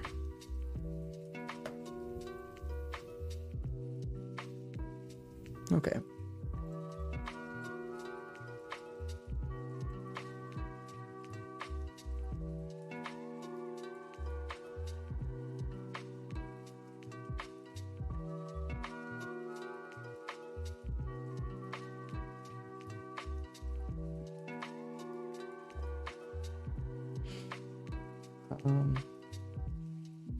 Wow. I mean, I don't try things that will hurt me or kill me.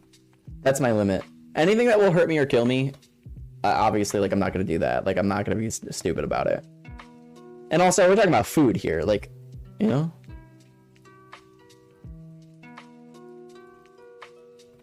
There's always one.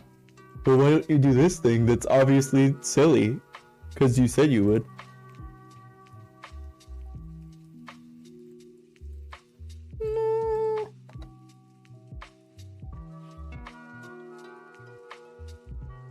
I love trying new foods. I'm a big fan. That's why I love it when you guys send me stuff from, like, other countries. I like seeing what other countries' cuisines are like.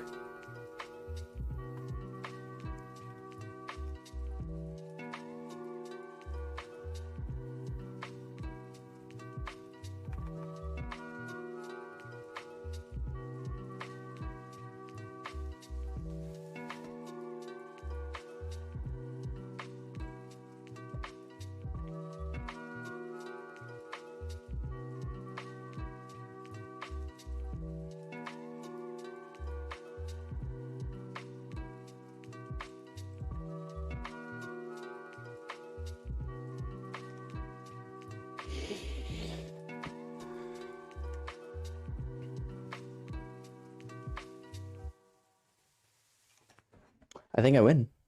I think I'm a winner.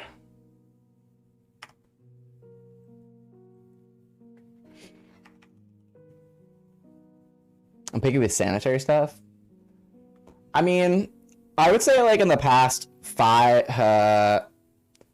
6 years, I think that, like, when I, like, turned, like, around, like, 20, I started being more comfortable in using public bathrooms. And, like I would never, like, that's not necessarily true, but, like, I would avoid trying to take poops in public bathrooms. Like, that was like a thing. At Magic tournaments, like, I would specifically go out of my way to, like, find, like, the most private bathroom that I could fucking find.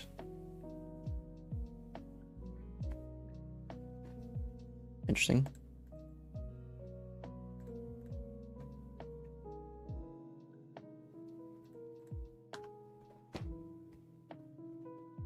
Adult diapers. That's a good idea. I could be the diaper guy. That's a good idea. Yeah, I don't see anything going potentially off about that, you know? What could go wrong? Like, I'm thinking about it now. Like, what? I don't think anything. Only upside. No one has to know. How do you not know that I'm not now, you know?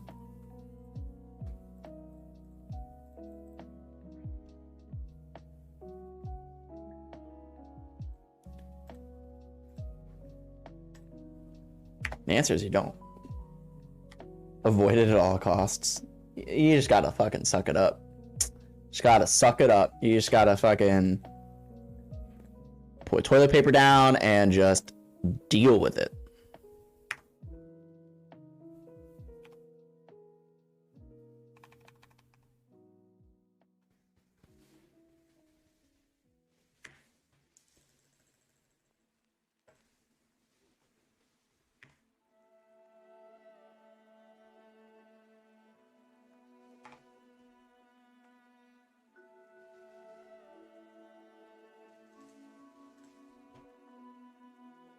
Hover. Nah, that's too much effort.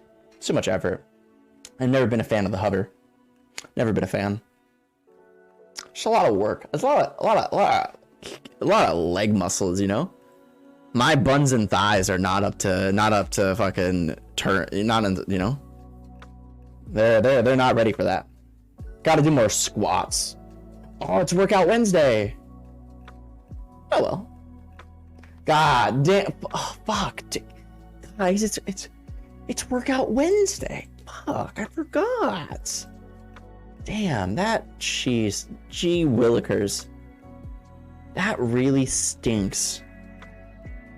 Damn, you know, if only I had remembered that it was workout Wednesday and I wouldn't have gotten this fucking hot fudge milkshake. You know? Like, damn. Next time, I guess I'll have to be. I almost knocked that over and fucking ruined my life. That would have literally, that would have ruined my life. It would have been over. Damn, if only I, like, you know.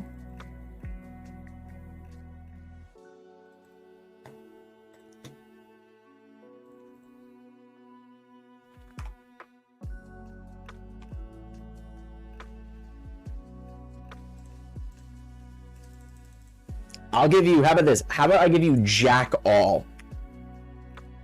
I got plenty of that. I got a lot of that to go around. Jack all? I'm full of it.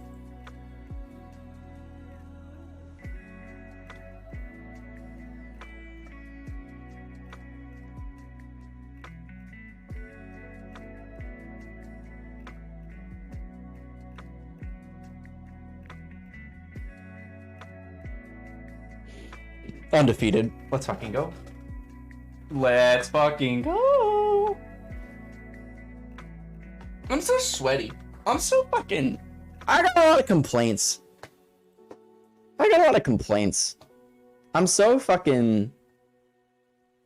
I'm DB right now. I'm DB.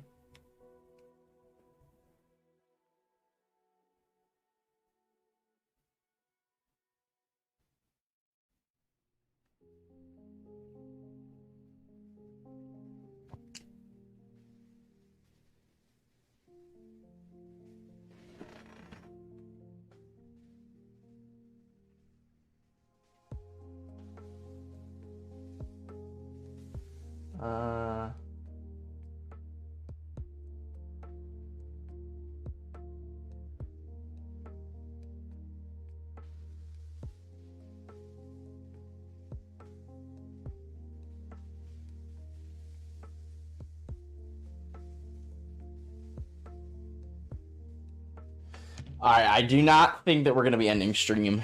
So, good news. Good news. We should give you topics to complain about? Yeah, hit me with it. I'll give you my opinions, though. If you want my opinion on something, I'm a very opinionated person. Trust me, I enjoy wearing my heart on my sleeve, so...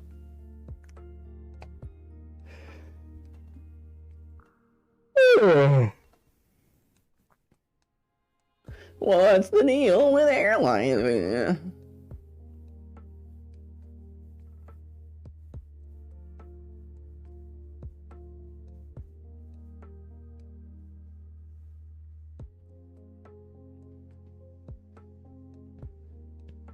Well, you obviously know my opinion on cats versus dogs. I think I love cats.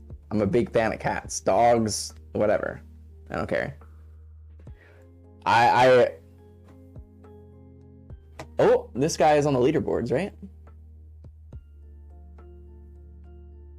Oh, I thought so. Maybe he is. I don't know. Defend it. I mean, my biggest issue with dogs is how, like, in your face they are. Like, there's nothing that makes me dislike a dog more than the moment that I, like, let's say, like I'm, like we're hanging out, right? And I go over your house, and your dog immediately goes up to me and starts jumping on me. Immediately, like, I'm out. I've lost interest.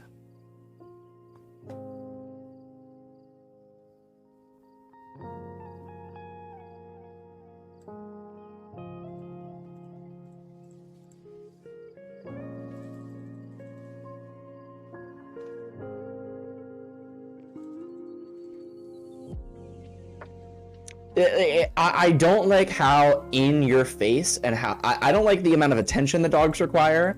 I don't like how they are like would my ideal partner be more like a cat or dog? Now that's a fucking question.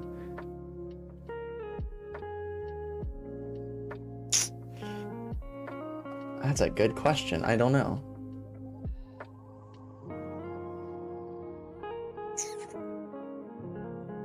I don't know.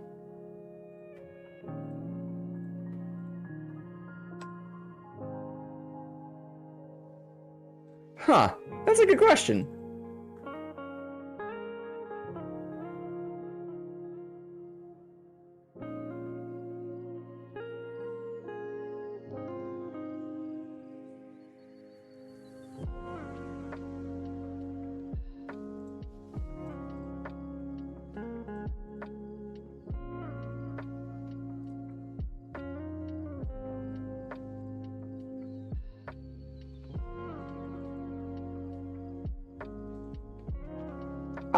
I guess.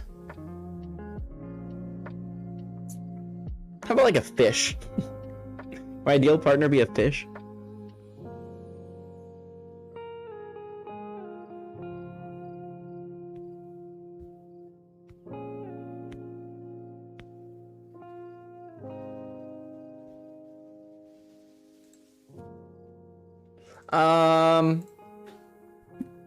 Like, would I rather have a significant other that's, like, more, like, in my face? Or would I rather have a significant other that is more generally relaxed, but kind of... a cat. Now that I'm thinking about it, like, a cat. For sure. For sure. I don't even know if it's close now that I'm thinking about it. Yeah, like, I want somebody that is able to be independent. I want somebody that is able to, you know, like, I would say that my actions are cat-like, maybe. So yeah, like, having somebody that is not...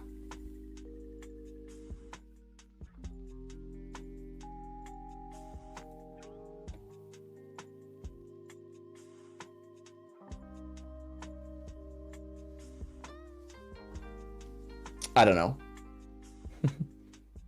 I think my answer makes sense.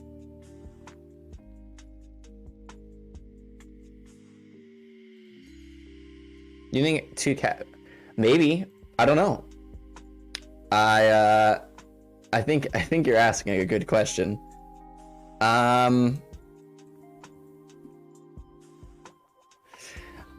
mean, how do you feel about the phrase opposites attract, you know? How do you feel about the idea that generally people that are very dissimilar are generally attracted to each other? Do you think that's true? I don't know. I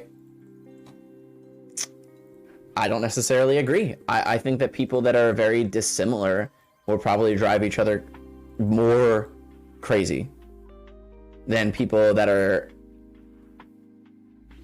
I don't know, I feel like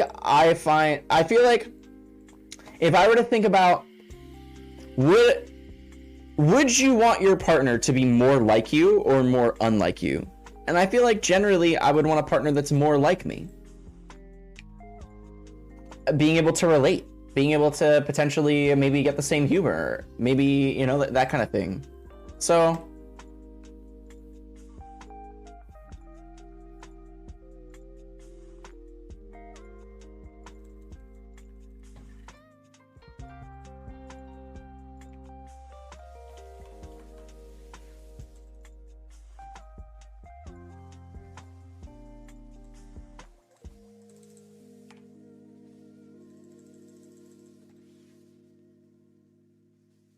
yeah, different interests is okay. I agree. But also at the same time, like, it's kind of exciting to think about maybe a potential partner that like has similar interests to me.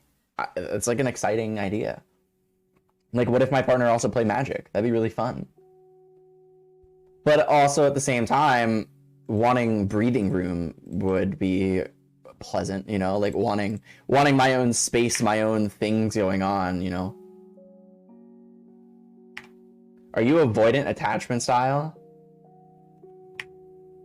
It's a good question. Maybe more like anxious attachment. I don't know. I guess I would be more avoidant attachment. I don't know. It depends.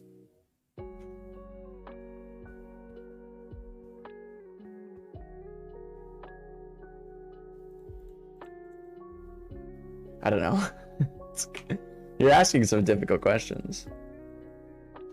Holy shit, can I not draw land? Love of God. I think that them being more like me isn't a priority. It's not a priority. Definitely not a priority. Like I like it doesn't. It's not necessary. It's not necessary.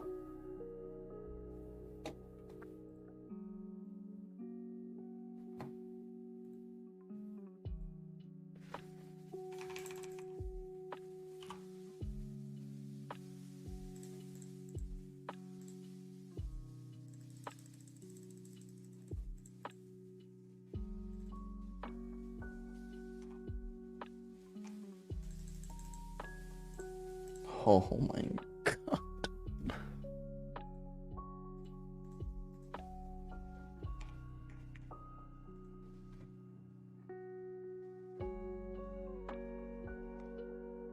I feel like dogs are anxious and cats are avoidant. Sure. I could see that, yeah. Sure.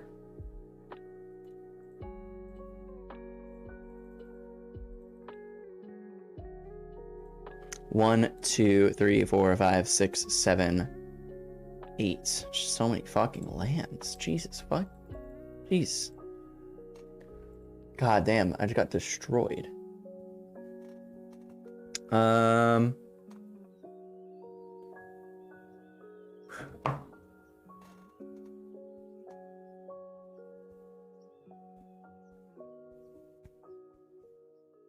Yeah, I think you're right. I think that dogs are a bit more anxious and cats are a bit more avoidant. I think that's actually like pretty good. In terms of my attachment style, I don't actually know what it would be. Because if I'm really interested in somebody, they generally get all of my attention. I'm not usually... the only people that I end up being avoidant of, like relationship-wise, are people that I like... maybe like don't want to be with. And that I, you know... So... I would say I have a pretty healthy attachment style overall.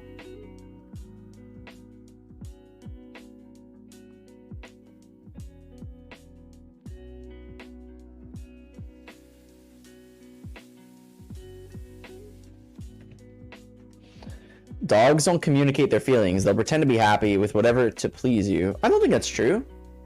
Can anybody with a dog, like... So I don't believe it to be true. I can't speak for all dogs. But I definitely feel like dogs express themselves. I feel like a dog shows you when they're worried, is generally happy to see you, but has a range of emotions. I feel like a cat has difficulty in communicating their feelings. They communicate when they're hungry, they communicate when, you know, but their feelings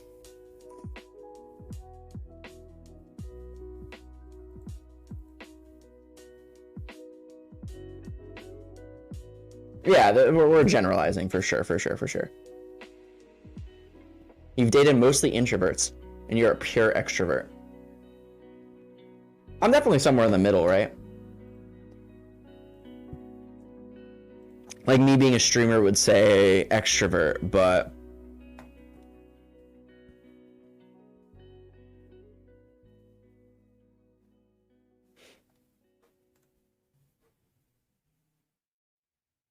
I think I'm definitely like a healthy middle of being introverted and extroverted. But I also feel like my introvert comes from my introvert tendencies come from. Oh yeah, because you're intimidating.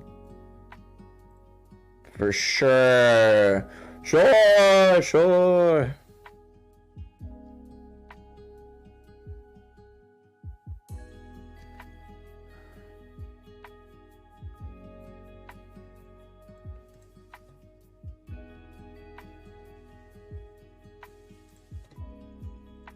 Playing as Mill, huh? Interesting.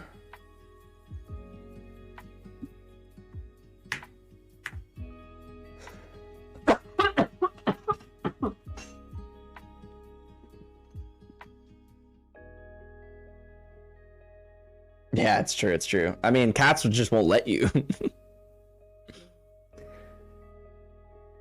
Dogs are more open. Dogs don't mind if you're fucking like the more attention that you give a dog, the happier they are. Cats are like give me attention when I want. And that's me. That's me. I want attention when I want attention.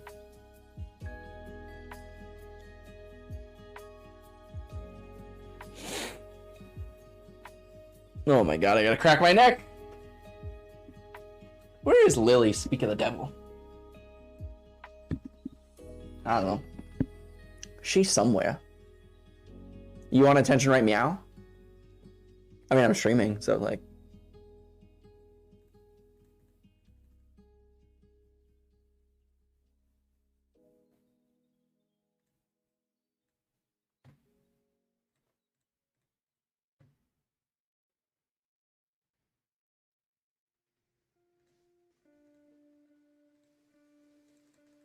I'll sit on my significant other's lap when I want attention. Yeah, sure. Why not?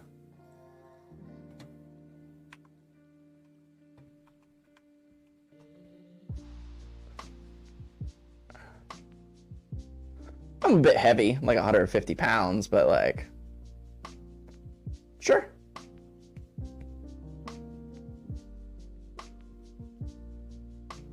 You're milling me?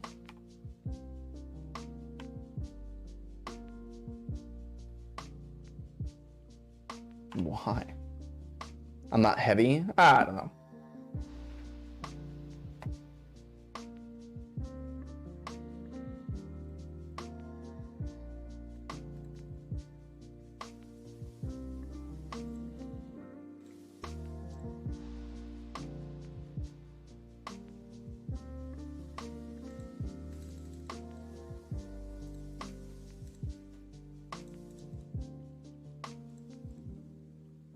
Holy balls.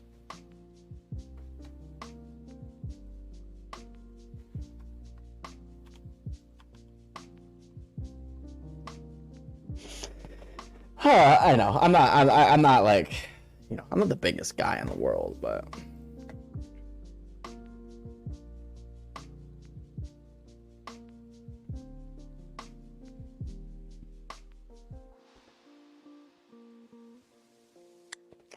I learned certain body language clues that tell you when a dog doesn't want to be a pet. Now I feel bad with mine. Aw. Aw. I wonder what... I feel like I understand Lily's body language pretty well.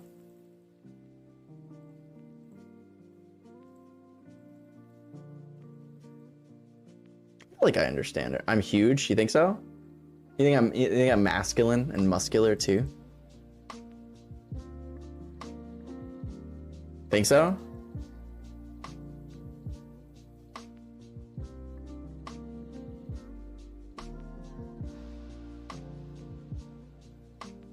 I feel like I understand Lily's body language pretty well. I understand when she like doesn't want. Oh, don't worry, Dan. I appreciate you. Peak male performance. God damn, you're fucking. You've never been more right. I've never heard more an accurate portrayal of me. Oh my god, there's no lands in my fucking deck.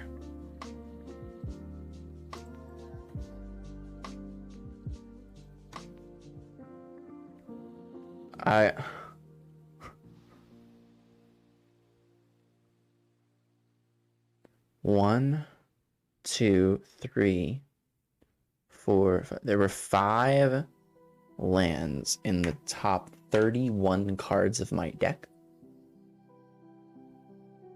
So a little under half are lands. So I'm pretty much guaranteed to draw land. 1, 2, 3, 4, 5, 6, 7. No, so 11. There we go. There's a land. But it's gonna. I'm just gonna concede because. Oh! Ah! Oh!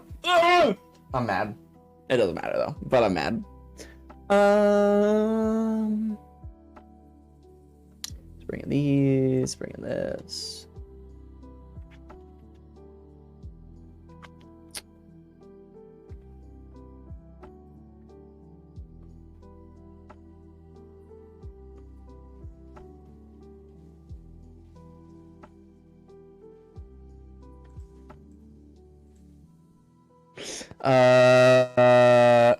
You think so? I was actually like talking about this with Toby yesterday. Think about what like big streamer do we think that I would get most along with? And Toby says that every single time he sees Ludwig, he thinks of me. So he thinks that Ludwig and I, out of all the big boy streamers, Ludwig and I would get along the most. And I don't disagree. I could see XQC too, but Blizz, maybe.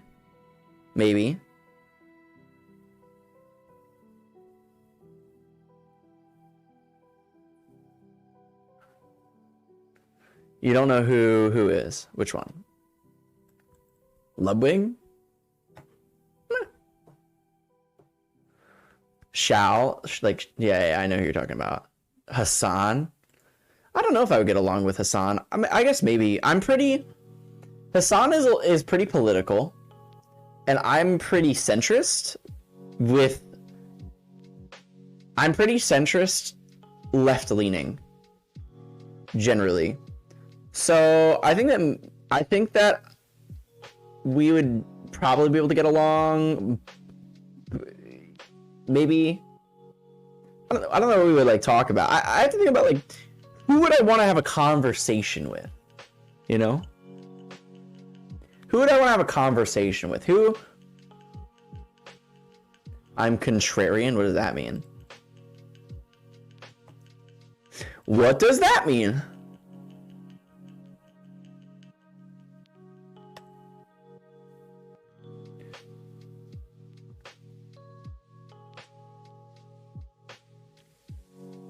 Asmongold. Asmongold reminds me a lot of my friends. Reminds me of a lot of my friends. He's just a nerd, you know. Big fan of the nerds. Big fan.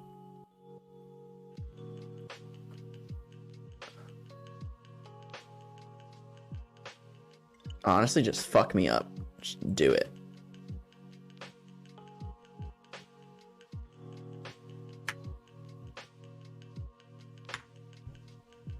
Oh no, I mean the conversation was big boy streamers. That's all. Oh, I mean big streamers. I'm using it. I'm not like. I don't mean to, like, add a. Here's the thing. Here we actually brought up Aiden Ross, and here's the thing. I don't think that Aiden Ross and I would like. I don't think that we wouldn't get along. I think that I'm a little tame. Maybe.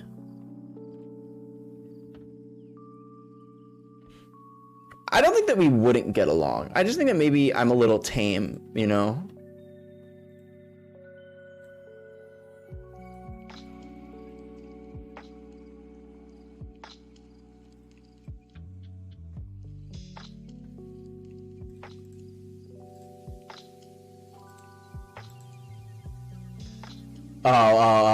I see where you're going, Bunnies. You think that Pokey and I would get along. Yeah, no, totally.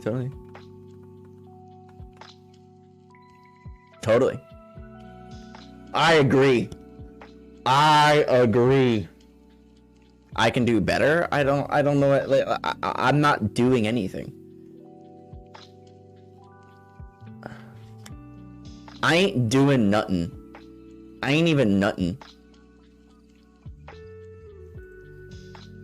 I ain't even nothing.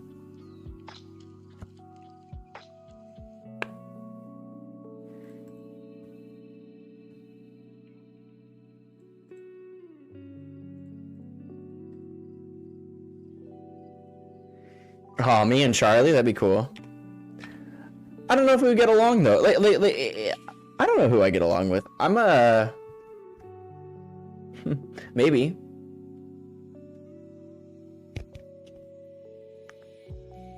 I could see it, I guess.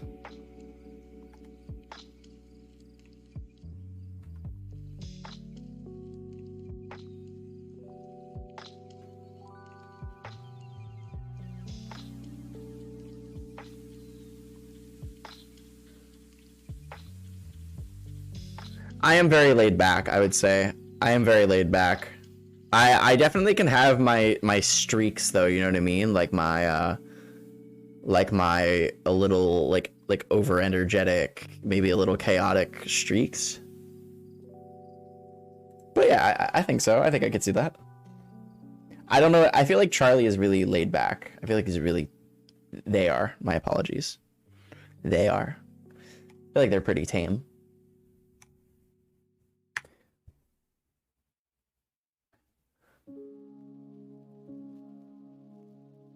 Yeah, like I've never seen any sort of video or something that they were like super hyped up.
No, we're talking about Charlie is so cool, like, who was one of my inspirations back in the day for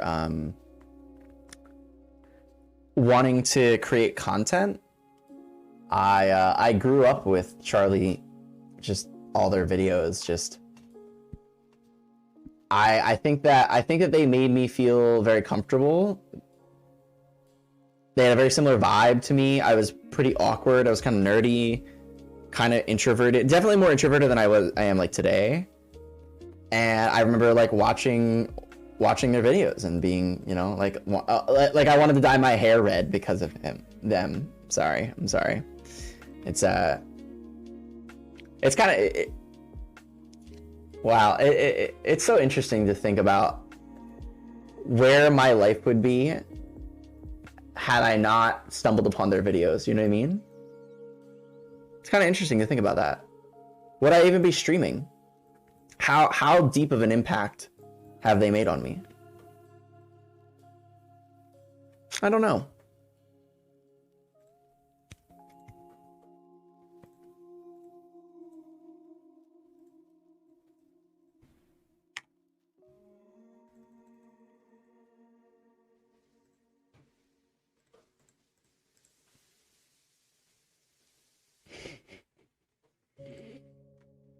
Yeah, I don't know about that one. I don't know about that one.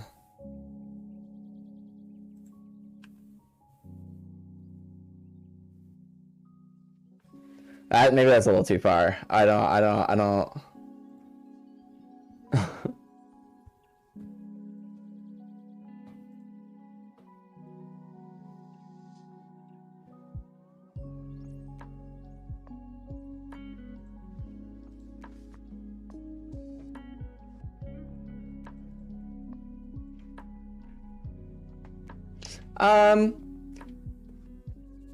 I think that is stupid to say that you remind me of. I mean, I don't know. I feel like I don't know. I feel like if we're playing that game, that I remind you of you.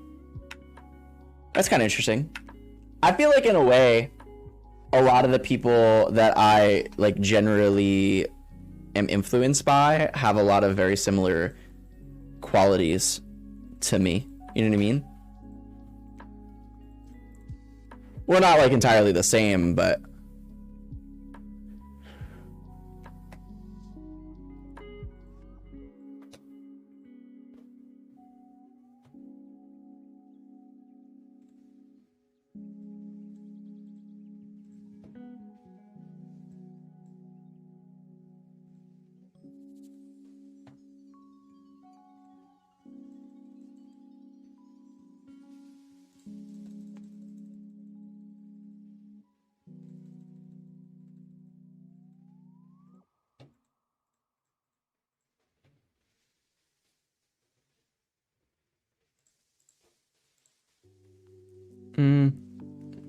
yeah, it's okay. I'm also very tired. It's been a very long day for me.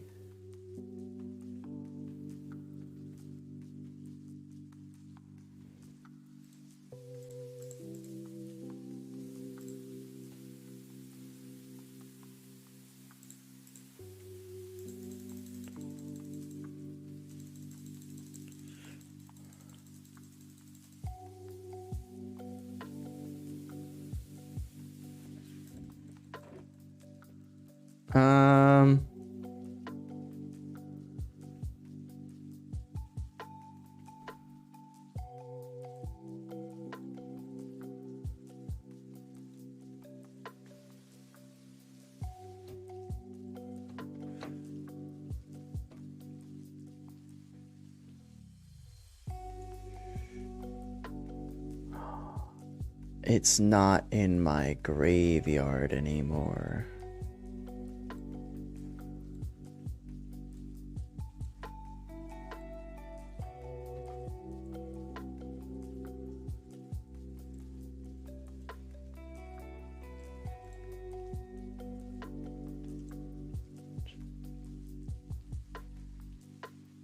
I'm dead. Am I dead?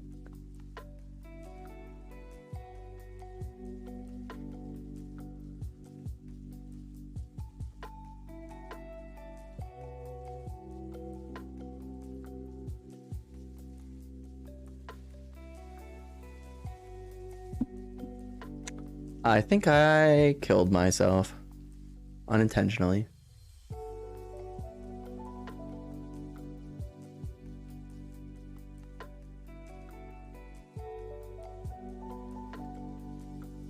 Damn, that's a shame.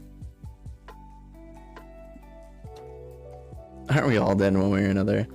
Yeah, mine's a bit more literal. God damn, and I'm not even lucky with that. We're back on the BDSM quiz. I told you guys what my price would be. I'd take the BDSM quiz with you. I'd take it with you. It'd be fun. It's been a minute.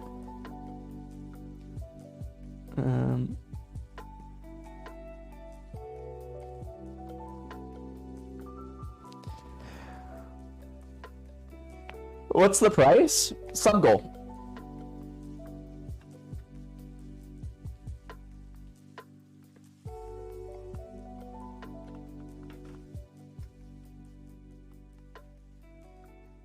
Take it with you on stream. Right here, right now. Live. can be a fun time too. It's been a very long time since I've taken it. It's been at least 3 years, at least. Will I do it in a crop top?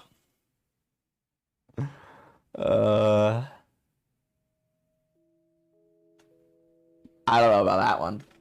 I don't know about that one. Maybe if we double sub goal, sure. Why not? Fuck it. Fuck it. What's the worst that could happen? Honestly, it just won't. Yeah, it's been a while since I've taken it. I feel like, nah, that was before Somber. You missed it. You weren't here. Tisk tisk. Oh, with the rice purity test? It's weird that I feel like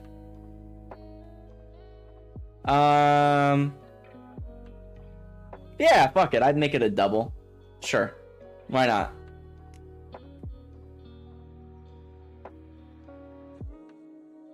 Did I try it on stream? I think so. Yeah, I think so.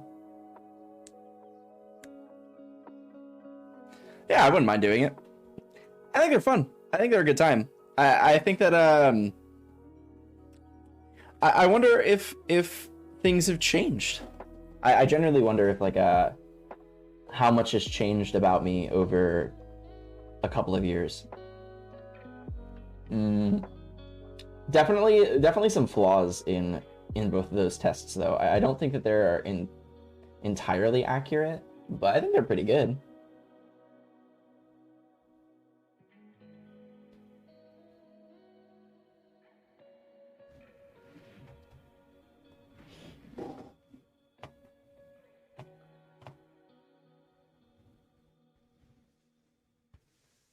You missed the crop. I literally have them like. I think they're in the box. I'm pretty sure. There's 3 of them. There's like a white one, like a red one, a black one, and I don't think they're mine. I do not think that they are mine.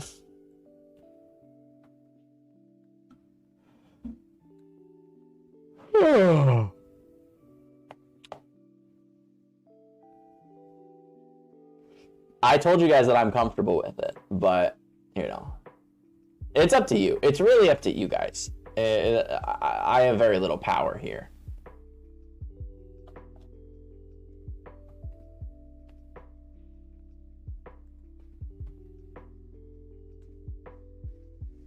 I don't even make the rules.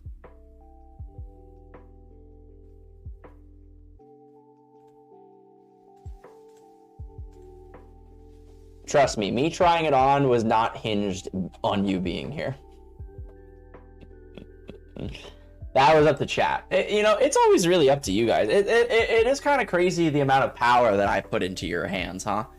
It is kind of crazy the amount of the amount of authority I bestow onto you, and how either, depending on the day, you either choose to fucking over abuse it, or you choose to like forget like you didn't have it in the first place. It's really a hit or miss. You know?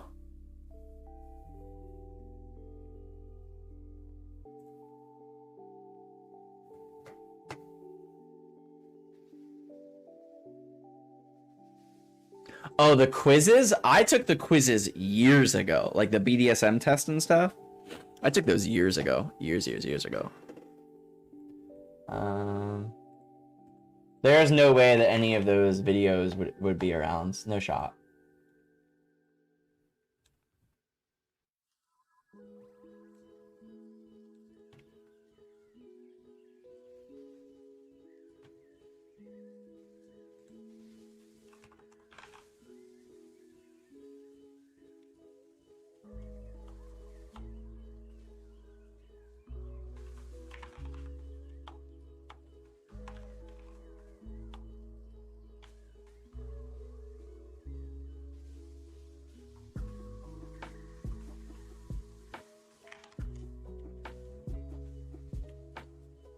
Have I had any experiences the past couple of years that you feel might have changed your scores?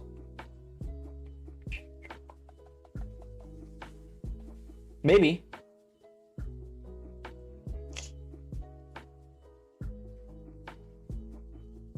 Strong maybe. Strong maybe. I'm not entirely sure.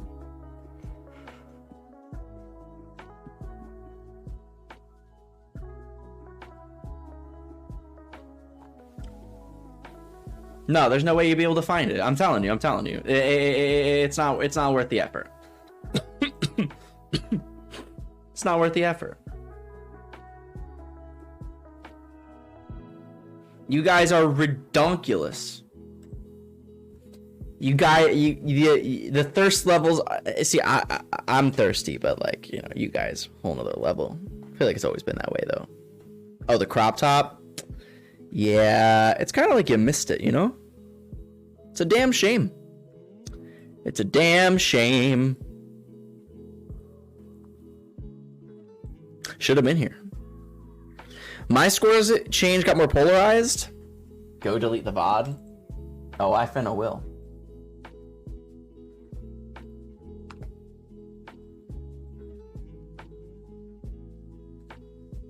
Say less.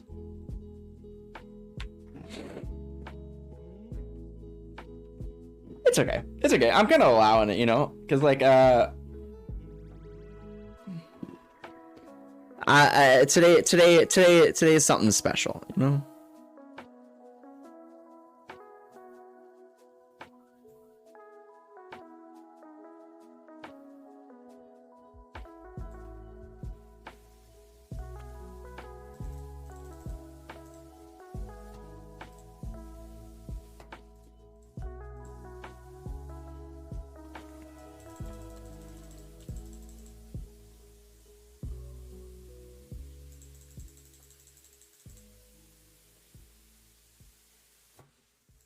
Sure. Go. Yeah, I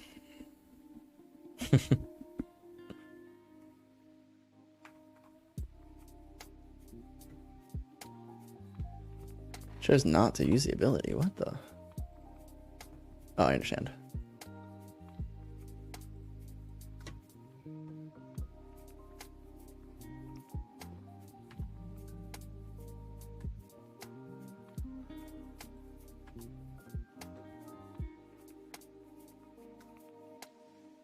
Sorry if it's making me uncomfortable. I'm not uncomfortable. I chose to you know, I made my choice.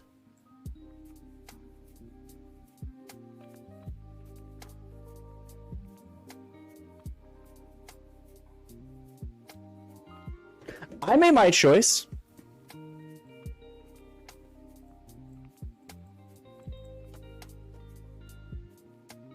Nah, it takes a I'm not gonna say it takes a lot to get me uncomfortable, but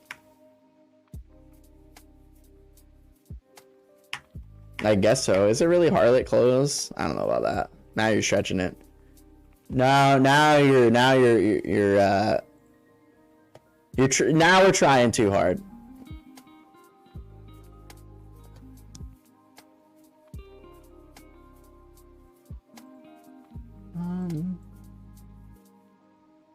Let's go like this and this. I guess this and these, and then one of these, probably these.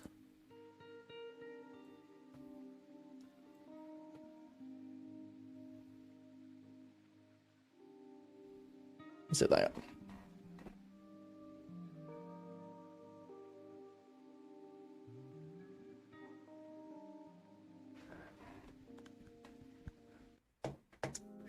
What should we do for the rest of the night, chat? We're fucking right now. We're fucking right now.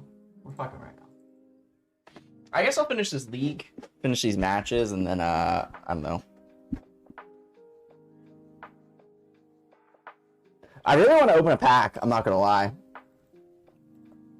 I entered that magic event today and I didn't win.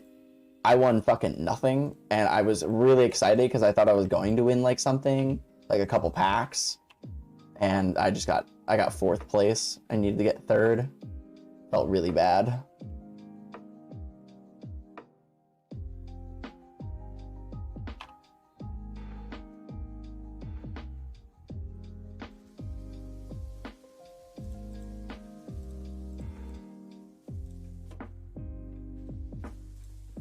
You're one in our hearts, did I? You have class in the morning? Skip. Have fun at class.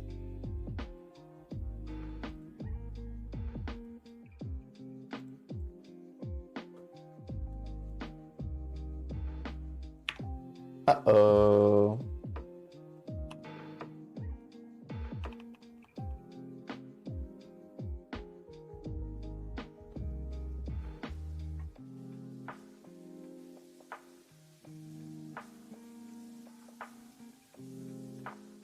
Wait to see him do, if that's true. I don't think the rice purity test is gonna happen. I don't think so.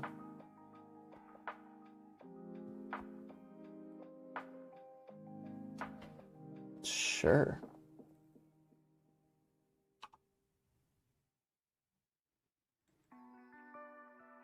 There's pink hot chocolate.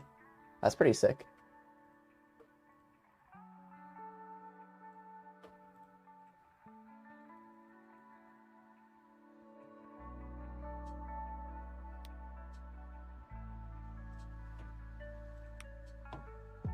I'm about it. That'd be cool. Can't skip it. I'm joking. Do not skip your fucking class for me.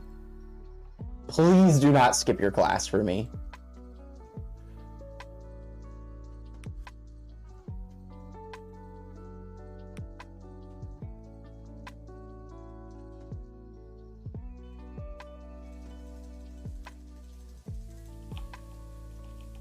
What's up, Cyber? Hi. I wanted to do like 5 hours of streaming, but I do realize that I started late and it is now 12:30. At least minimum 3 hours. Minimum. Am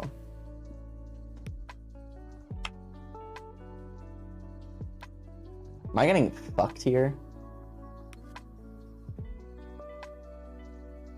So lame.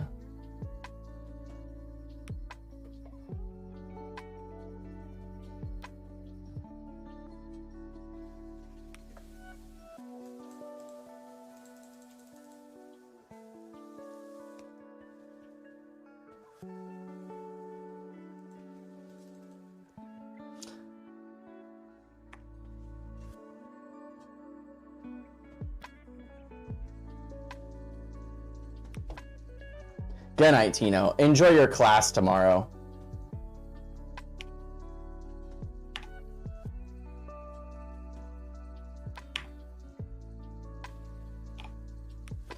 You get to update your About Me in the top. Oh, did I not update my About Me below? Oh, damn. I didn't even know that. I thought I did.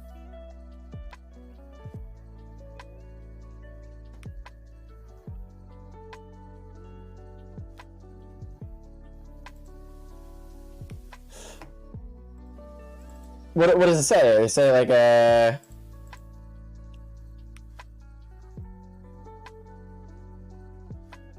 I'm definitely not bringing it to New York City. It's not mine.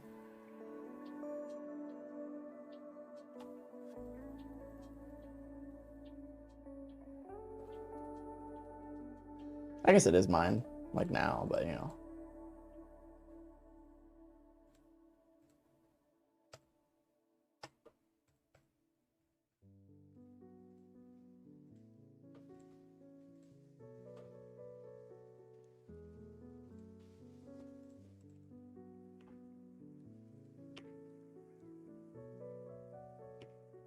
Yeah, the concepts I found, they're like, I think they were my mom's, but I can't be sure. They might have been my sister's for all I know. I don't know why they were in my closet either. I have no good excuse. I have no good excuse for any of it.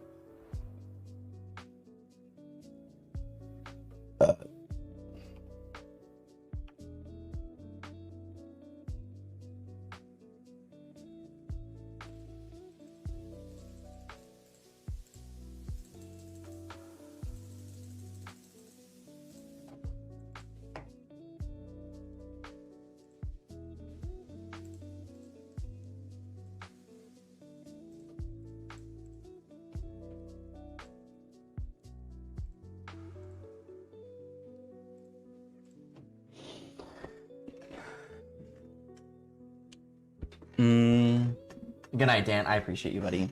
I appreciate you. Yeah, I want to do a longer stream. I think that we talked about this before about I think that Twitch has a piece of Twitch's algorithm is based on how long that you stream. I do want to get something to eat though. I am starting to grow hangry, so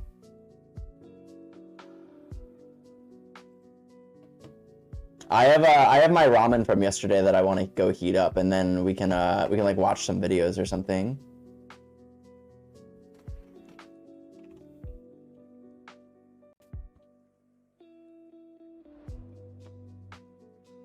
I'm a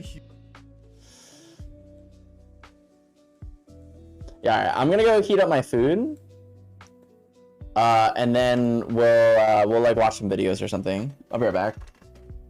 I'm so hungry.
Hi.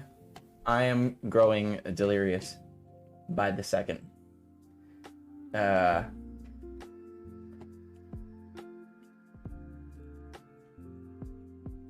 Let's like watch some videos or something. I'm kind of curious though.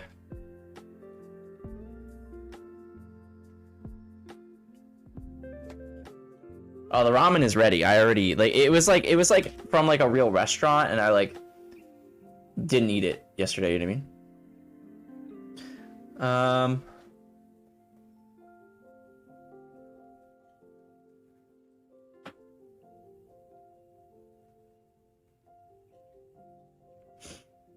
All right. Let's watch some videos because like I want to eat my food. I'm growing delirious. I actually really liked this person's videos.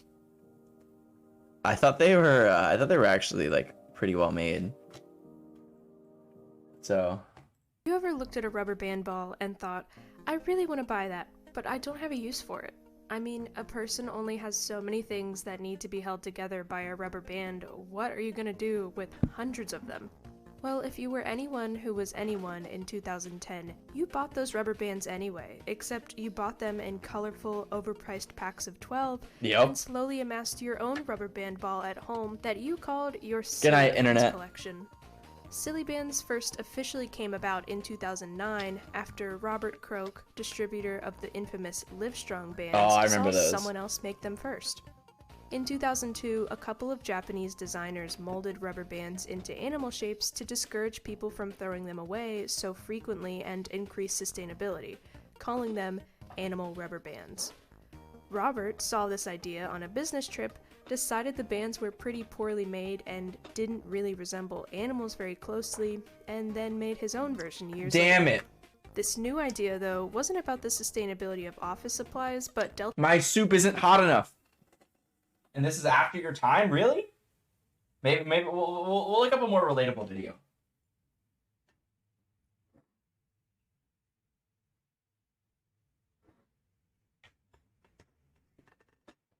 We'll look up a more relatable video.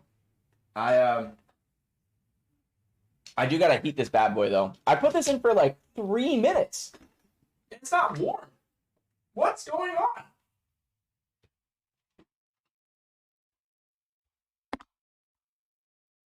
Sure.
Better.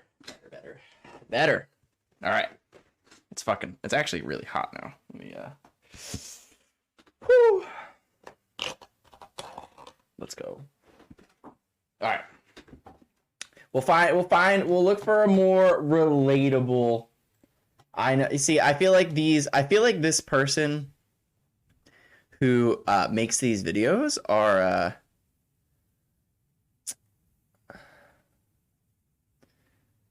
let's do you know who I didn't see? You know who I didn't I didn't watch this video yet.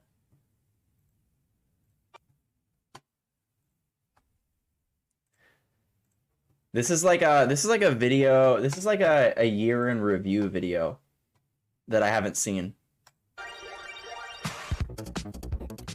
They say there are decades where nothing happens, and there are weeks where decades happen. Well, this year was made entirely of those weeks. In 2022, the old order is crumbling. Everywhere got hotter, everyone got poorer, and everything got more expensive. Inflation went global, and in some cases, f***ing cosmic, as the war in Ukraine sunk the world's economy along with Russia's biggest battleship.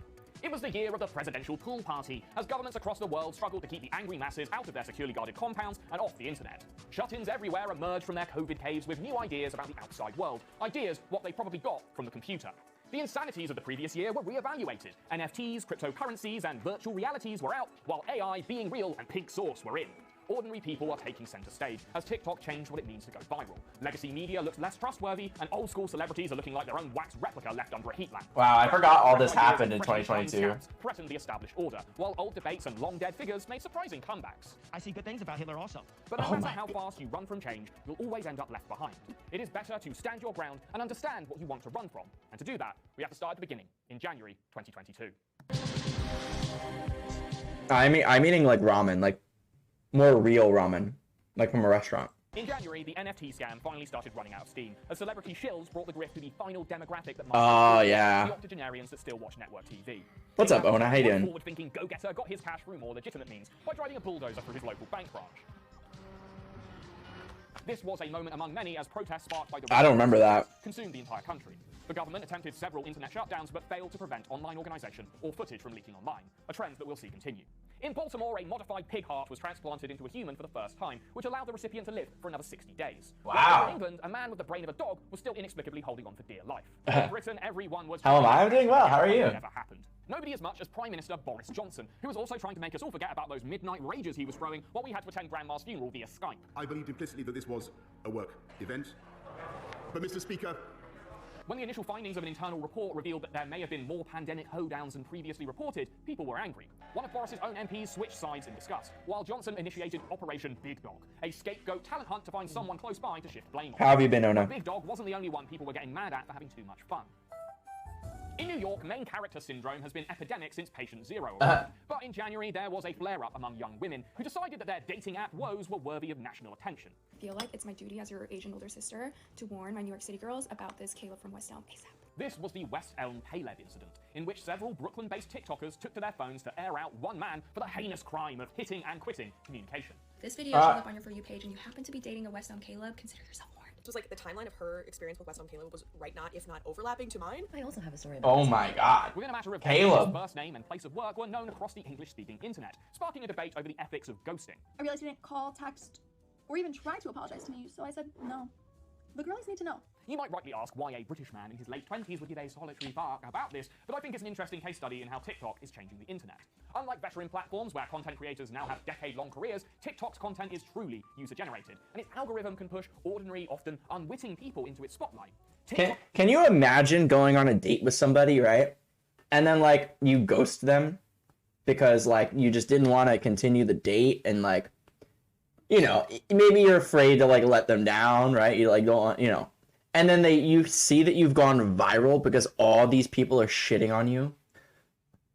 TikTok is a mob rule reality show, and we're all potential contestants. That's like literally like nightmare fuel for me. A mob of mainstream media organizations were attacking Joe Rogan for sharing his platform with alleged COVID conspiracy theorists. The New York Times got columnists and culturally irrelevant folk singers to pressure Spotify to drop their toe-headed superstar. Joe posted a well-argued response on why alternative viewpoints should be given airtime, even when others see them as dangerous or just disagree with them. That have been accused of dangerous misinformation. I do not know if they're right. I don't know, because I'm not a doctor, I'm not a scientist. I'm just a person who sits down and talks to people and has conversations with them. Do I get things wrong? Absolutely, I get things wrong, but I try to correct them.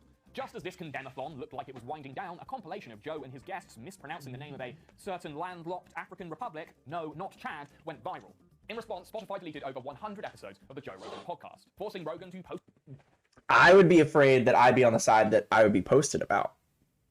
Like, it's not a very pleasant side of you, but also at the same time, like, I'm not a fan of people, like, airing out their dirty laundry, like, on social media. You know what I mean? Like, I don't know.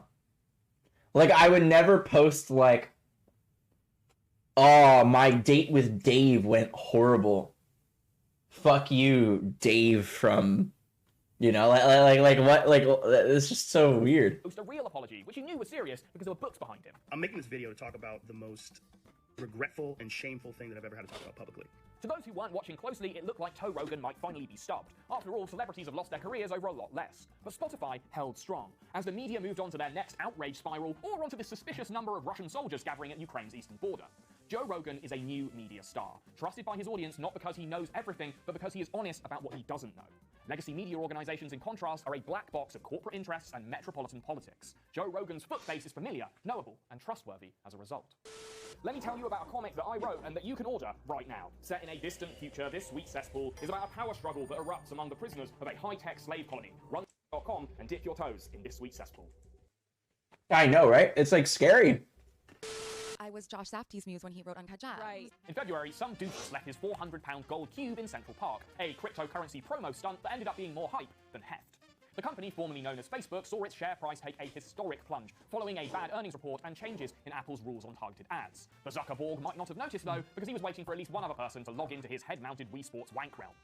Over in Canada, a few thousand truck drivers were getting horny and occasionally a bit hatey. Oh, Canada. Yes, this was the Freedom Convoy. Oh, Canada. A protest against vaccine mandates for border-crossing truck drivers, who demonstrated by blocking said borders. I don't... The issue-focused movement that started in January quickly evolved into a... I was not aware of this. COVID restrictions and a free-week party in downtown Ottawa. Jerry cans, food, and other supplies kept the party going for anyone who was just there for the vibes. The mostly peaceful and long-running nature of the protest meant it cast a wide cultural net, catching every clout-chasing crazy north of New York State.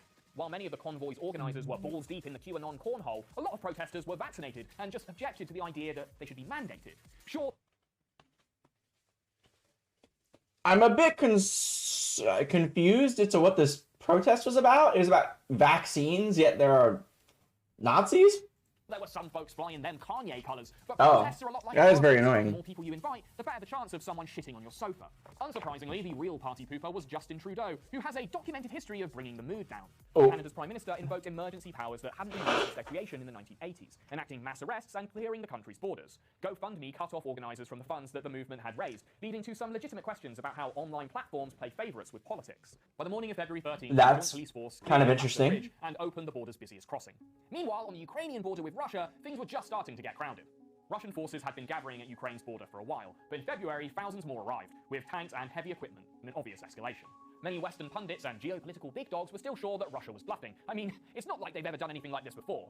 Well, there was that one time in 1708, and 1783, and 1795, 1919, 1922, and 2014, but other than those times, totally unprecedented. Though things did look uncertain during those first frosty weeks of February. I mean, did Putin have the stones to invade Ukraine? The man couldn't even handle being in breathing distance of a French guy, which, you know, fair. Still, the American government were sure an invasion was imminent, jumping the gun by setting the likely date of February 16th.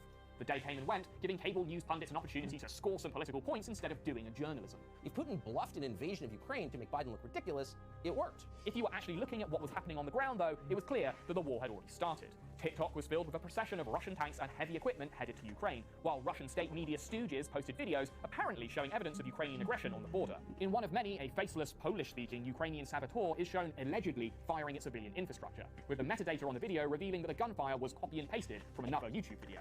Having manufactured their opposition, Russia invaded Ukraine on the 24th of February, starting a chain of disastrous global consequences that are still in motion. In the Black Sea, the Russian Navy's flagship ordered Ukrainian soldiers stationed at Snake Island to surrender, who responded and spoke for all of us.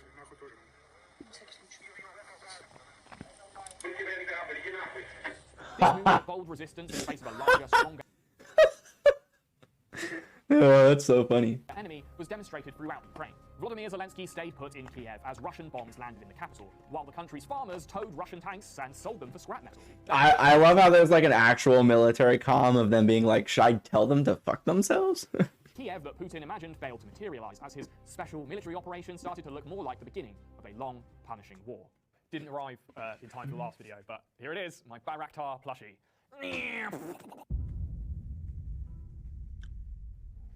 March was quite a month, as the spectre of nuclear war sent everyone searching for some pop culture distractions to keep us spiraling into self-harm. Didn't we deserve a break? Didn't we deserve a hero? One brave knight answered that call, a one William Smith who rose from his chair to deliver the bitch slap heard around the world. The internet's greatest bards retold the tale of brave Sir William, the man who defended the honor of his maiden's big baldy head and slayed the fiendish rock. He's a G.I. Jane joke. Keep my wife's name out your fucking mouth! I'm going to, okay? Okay. The shock of the slap distracted everyone and also somehow erased the ceremony's best picture winner from Earth's collective consciousness. Pretty sure it was Morbius. Simultaneous while Russian oligarchs living on tax break islands. I don't ever remember what won in that. I remember the Will Smith thing. I don't remember like what actually won. Truly British, as the government took all their money and gave them fuck all in return. Imposing sanctions against us here just create enormous pressure for us personally. Oligarch assets were frozen, their secret offshore accounts were suddenly not so secret, and their super yachts were impounded. One oligarch had his multi-million-dollar mansion occupied, not by the government, but by a bunch of stinky squatters. All this was very interesting, but what did it mean for the footy? Longtime owner of Chelsea Football Club, Roman Abramovich, had his assets frozen, while the team was briefly banned from selling tickets to games, forcing Chelsea fans to beat their wives and lick batteries at home, rather than at their ugly office block stadium. Fuck Chelsea, up the seagulls. Simultaneously, it seemed no one had told China that the world had moved on to its next crisis. Xi Jinping doubled down on China's zero-COVID strategy, putting it at odds with the western half of this nearly sphere. Isn't it kind of crazy that like, I mean, I feel like a lot of this is political, so like, you know, it's hard for me to like want to make a comment on like specific things, but like, isn't it crazy that like China is like experiencing COVID the way that we experienced it like 2 years ago? Like now? With 66 cases of COVID-19, the CCP locked down the tech capital of Shenzhen. In Europe, approximately 1/4 of Ukraine's total population. It really shows like seeking refuge in the rest of Europe. It really shows like how unprepared we are for like something like this. I wonder if we I wonder if like COVID or something like happened again, if we would be prepared or if it would all go to shit again. What? We actually have a command for that, I think. I'm pretty sure, right? Maybe some of them moved in next to me. I wouldn't have noticed because I was too busy spending every hour that God gave me playing Elden Ring. I didn't release a video in March or for most of April because every morning I was getting my maidenless ass up and exploring the lands between. Now, I'm not very good at video games, so while the internet was bragging about soloing the hardest boss with a jug on their head, I was still being told to put my foolish ambition. There you go. That link is for you, Chell. Every following moment feels so hard-won. Being transported to parts of the map you weren't ready for or didn't even know existed set up these stunning, unexpected moments of discovery that felt totally organic. In my personal ranking, Elden Ring is the best single-player game of all time, taking top place of Half-Life 2, which it's held since 2004. For a few hours a day in March, I was totally transported away from the horrors of a rapidly collapsing world by exploring a beautiful no worries, buddy. It's okay. already been destroyed. And it wasn't until writing that sentence that I realized how fantastically ironic that was. I've actually played Elden Ring. The revival of r/place showed us that the internet can work together and create something beautiful, unless you're Canadian. In his latest bid to force the internet to play with him, Elon Musk threatened to buy Twitter in a funny 420 jokey joke that was boring long before it got serious. And it did get serious later in the month when the richest man in the world secured funding from Morgan Stanley, a Saudi prince, and a subsidiary of Qatar's sovereign wealth fund to buy the fucking Bird app. Elon said this was all about his commitment to free speech and had nothing to do with that teenager tracking his private jet. Back in the Black Sea, Ukrainian forces partially sunk the Russian Navy's flagship. I don't know if they've been good mentions though, buddies. I'm not gonna lie. Served as a perfect symbol for how Putin's campaign was going generally, which means we won't have to talk about Ukraine again, at least not until September. Speaking of dead in the water, the market for NFTs was on a steep decline. A long time coming for an entire economic ecosystem based on the tech behind the Don't care. Hey, fair enough. The scam took about a year longer than I thought Fair enough. run its course, and it looked like the crypto market was heading in the same direction. But according to Bloomberg, the crypto Christ was already walking among us. You see, this 30-year-old billionaire was going to save crypto and the whole damn world at the same time. The guy you see next to me is the most generous billionaire in the world. Sam Bankman-Fried, or SBF, the CEO of FTX. You might have heard about him from their high-budget commercials, where celebrities like Larry David and Tom Brady set fire to their reputations to promote his crypto exchange. You just need FTX! According to Forbes, Bloomberg, and other financial institutions that you can pay to regurgitate your company's PR in the form of clickbait, Sam was a humble super genius. You know what's crazy is that like, as somebody that like owns crypto and I was like super into it at one point, right? I had no clue what FTX was. I like literally never heard of it until all this controversy just started. Also, not gonna lie, that ramen that I just ate, delicious. However, I can feel myself slowly slipping into a carb coma. Very slowly, I'm getting sleepier and sleepier. Like, I can tell that the carbs are starting to work their fucking little juicy magic. You could tell he was humble because he slept on a beanbag, and you could tell he was a G. Do you think your country has been getting good mentions internationally? Absolutely. America #1. #1. I can't think of a single thing America has ever done wrong. Yes, because he had Mostly because I can't think right now, but you know. Play League of Legends and make video calls simultaneously. In April, Sam took a break from Runeterra, inviting his celebrity buddies and the world's biggest crypto whales to the Bahamas. What's up, guys? I'm here with my boy Sam from FTX. We're at Crypto Bahamas Conference. We're going to start the day. We're going to do some TikToks for you guys, and it's going to be an amazing day. We'll get started. We'll do a get ready with me. Also, Steve Aoki was there. The White Knight of Crypto moved to the Bahamas to build FTX's $60 million headquarters, where he hosted the heaviest hitters in paid public speaking. Basically, the world leaders who are too young to die, but have lived.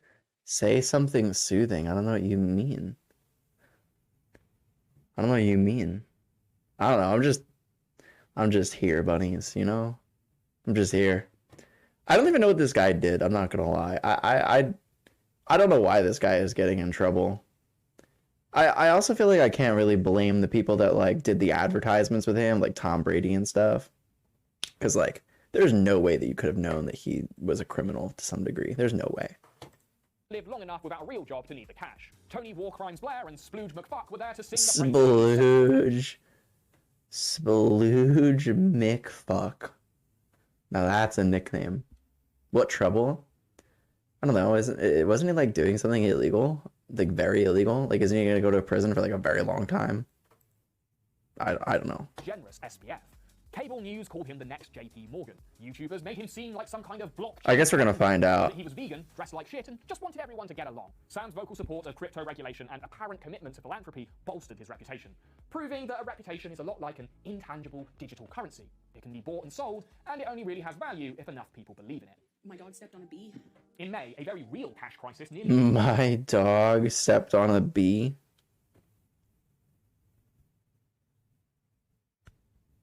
Oh, I understand, bunnies. I get it. What's up, Chris? How you doing, dude? I don't like NAS Daily. I don't even know what that is. Critical mass when Sri Lanka declared a state of emergency. The country was running out of petrol, so massive anti-government protests filled the streets of Colombo for weeks. But nobody on the western side of this irregularly shaped ellipsoid was paying attention, because they were watching cable news and Twitch streamers covering the trial of the year. We've had cocaine together maybe a couple of times. With Marilyn Manson? I mean, what does it matter, though? I once gave Marilyn Manson a pill so that he would stop talking so much. Yes, this was the Depp Heard defamation trial. I didn't watch it, but I watched the internet watch it, which I thought was very interesting, if a little bit sort of fucky. In one way, I didn't watch any of this fucking trial. I'm not gonna lie. I had very little interest in this trial at all. I like Johnny Depp. I didn't know who she was. Not gonna lie. I had no fucking clue who she was.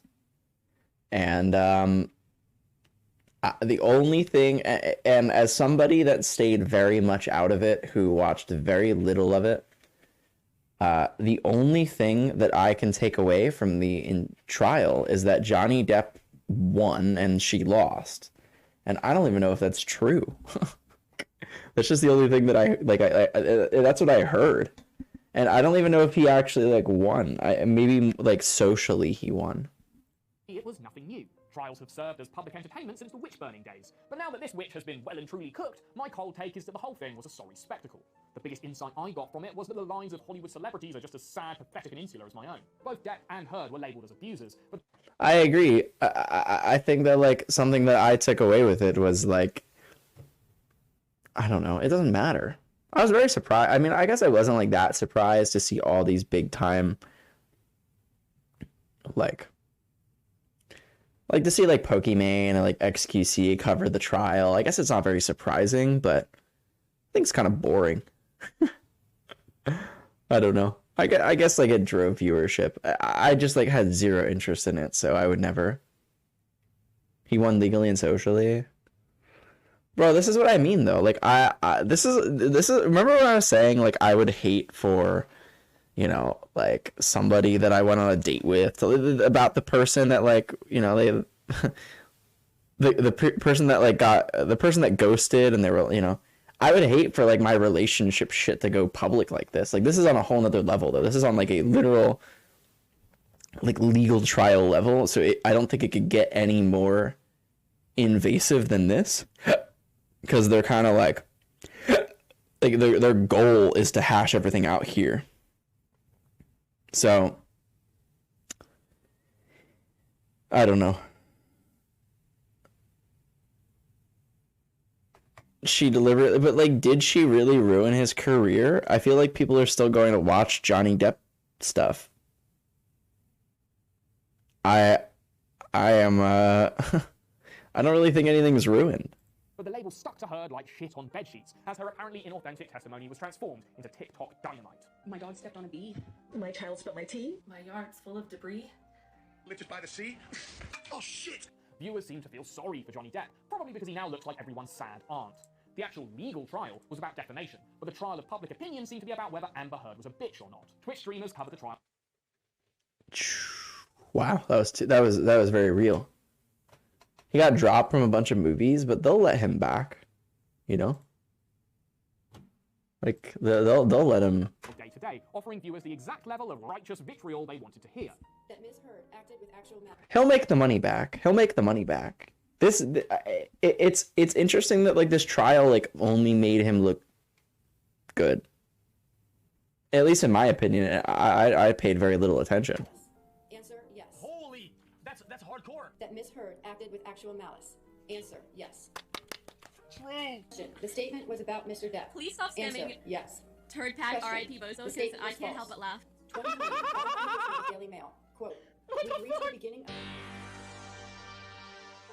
June was relatively quiet, but things did get a little scary when the machines made their first attempt to take all our jobs. The artist is dead and AI has killed him, as DALL-E's deep learning models generated some computer art that was as impressive as it was repetitive.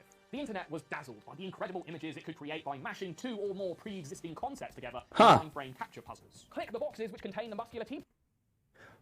Oh, did he get dropped from from what I heard, he left Fantastic Beasts because he didn't agree with what was like, it was a J.K. Rowling or something like that. I didn't know that it was because of the trial. If that's the case, that's very aggravating, because I love the Harry Potter movies and I hate it when something that I really like gets... Yeah, that's really irritating. It sucks because like, I hate it when something that I really enjoy goes through like a inconsistency issue. You know what I mean? Like, I hate it when, I mean, you know, the main villain is not Johnny Depp when it very well should have been. Pops, nice try, Skynet. You're terminated. On June 11th, TikTok user Veronica Shaw showed the world some weird guns she found in her shower that she planned to sell as food. It probably won't cause botulism, but it's definitely not approved by the FDA because it's food, not drugs. I wonder what color that makes your shit turn. What do you mean FDA approved? I don't sell medical products.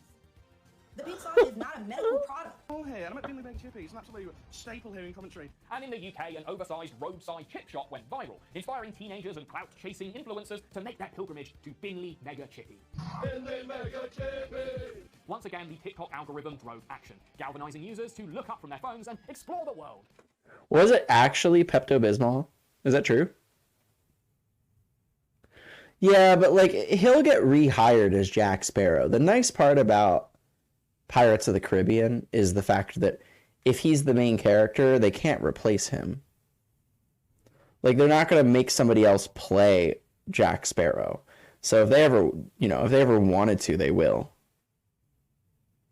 But when it comes to like Fantastic Beasts, that's more difficult. That's a bit more difficult because, I mean, they've already replaced him. They've already filmed a movie. Like, you know, so. As long as they could record it on their phone and in vertical. Up yours, woke moralists. We'll see who cancels who. In July, things heated up again, as people were mad and they weren't going to take it anymore. Protests in Sri Lanka finally reached boiling point as crowds stormed the presidential palace and cannonballed into the presidential pool. forcing widespread government resignations and a total change to the order of the country. I'm not taking down that tweet or acknowledging that my tweet violated the Twitter rules. Jordan Peterson was banned from Twitter after a creepy comment about Elliot Page's chest. I don't even know who Jordan Peters is. Or I don't know who this person is. Latest in a line of over-intellectualized, hit-based takes, like when he declared the inability to appreciate fat boobies was of deep moral consequence. Peterson responded to the ban by donning his best suit and telling the woke moralists that no, they were the ones who were triggered. And I don't know who he is. I can't give any. I can't give any thoughts. I don't know who he is. He's a psychologist. Oh, I'm sorry. I don't. I can't name all the psychologists. I'm not even a psychologist.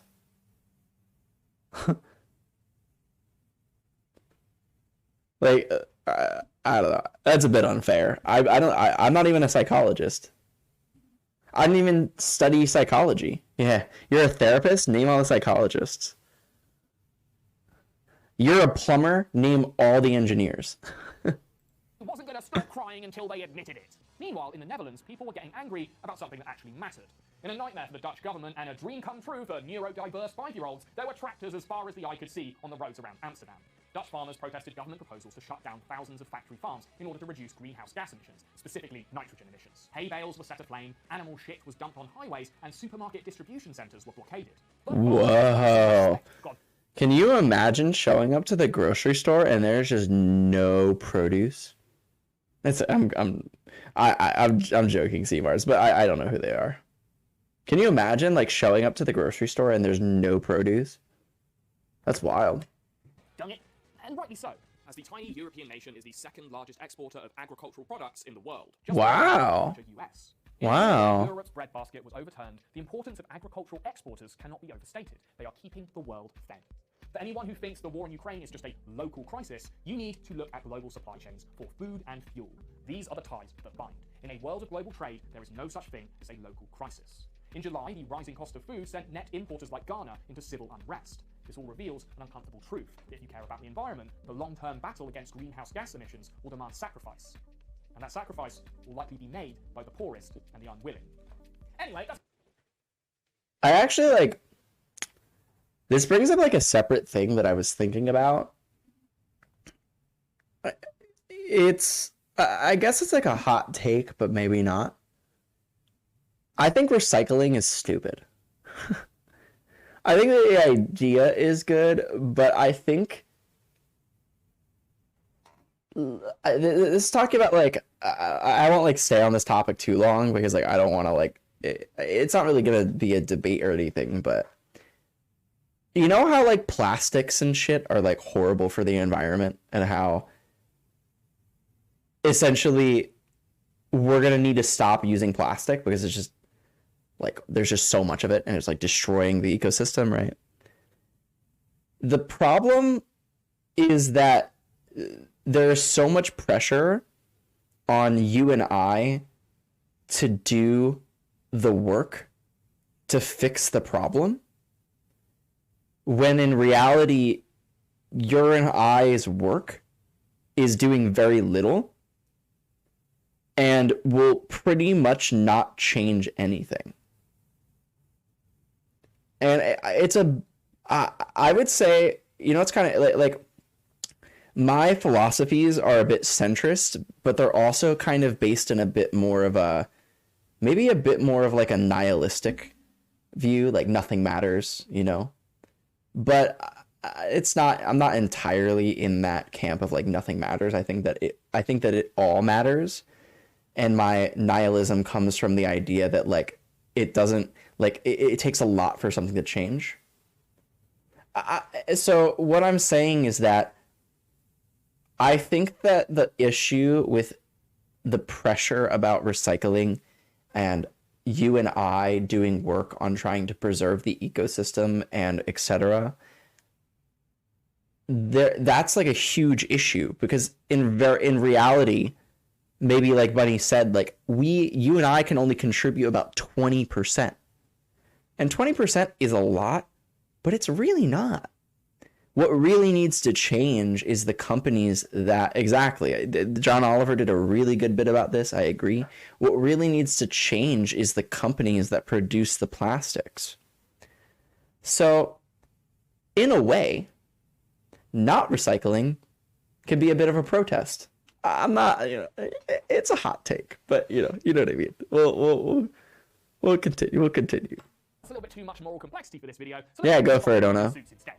In late July, a new TikTok trend swept America as young men got dressed up to go see the new Minions movie. The gentle Minions phenomenon was either a mass hysteria spread by teenagers discovering what irony meant, or just another viral trend.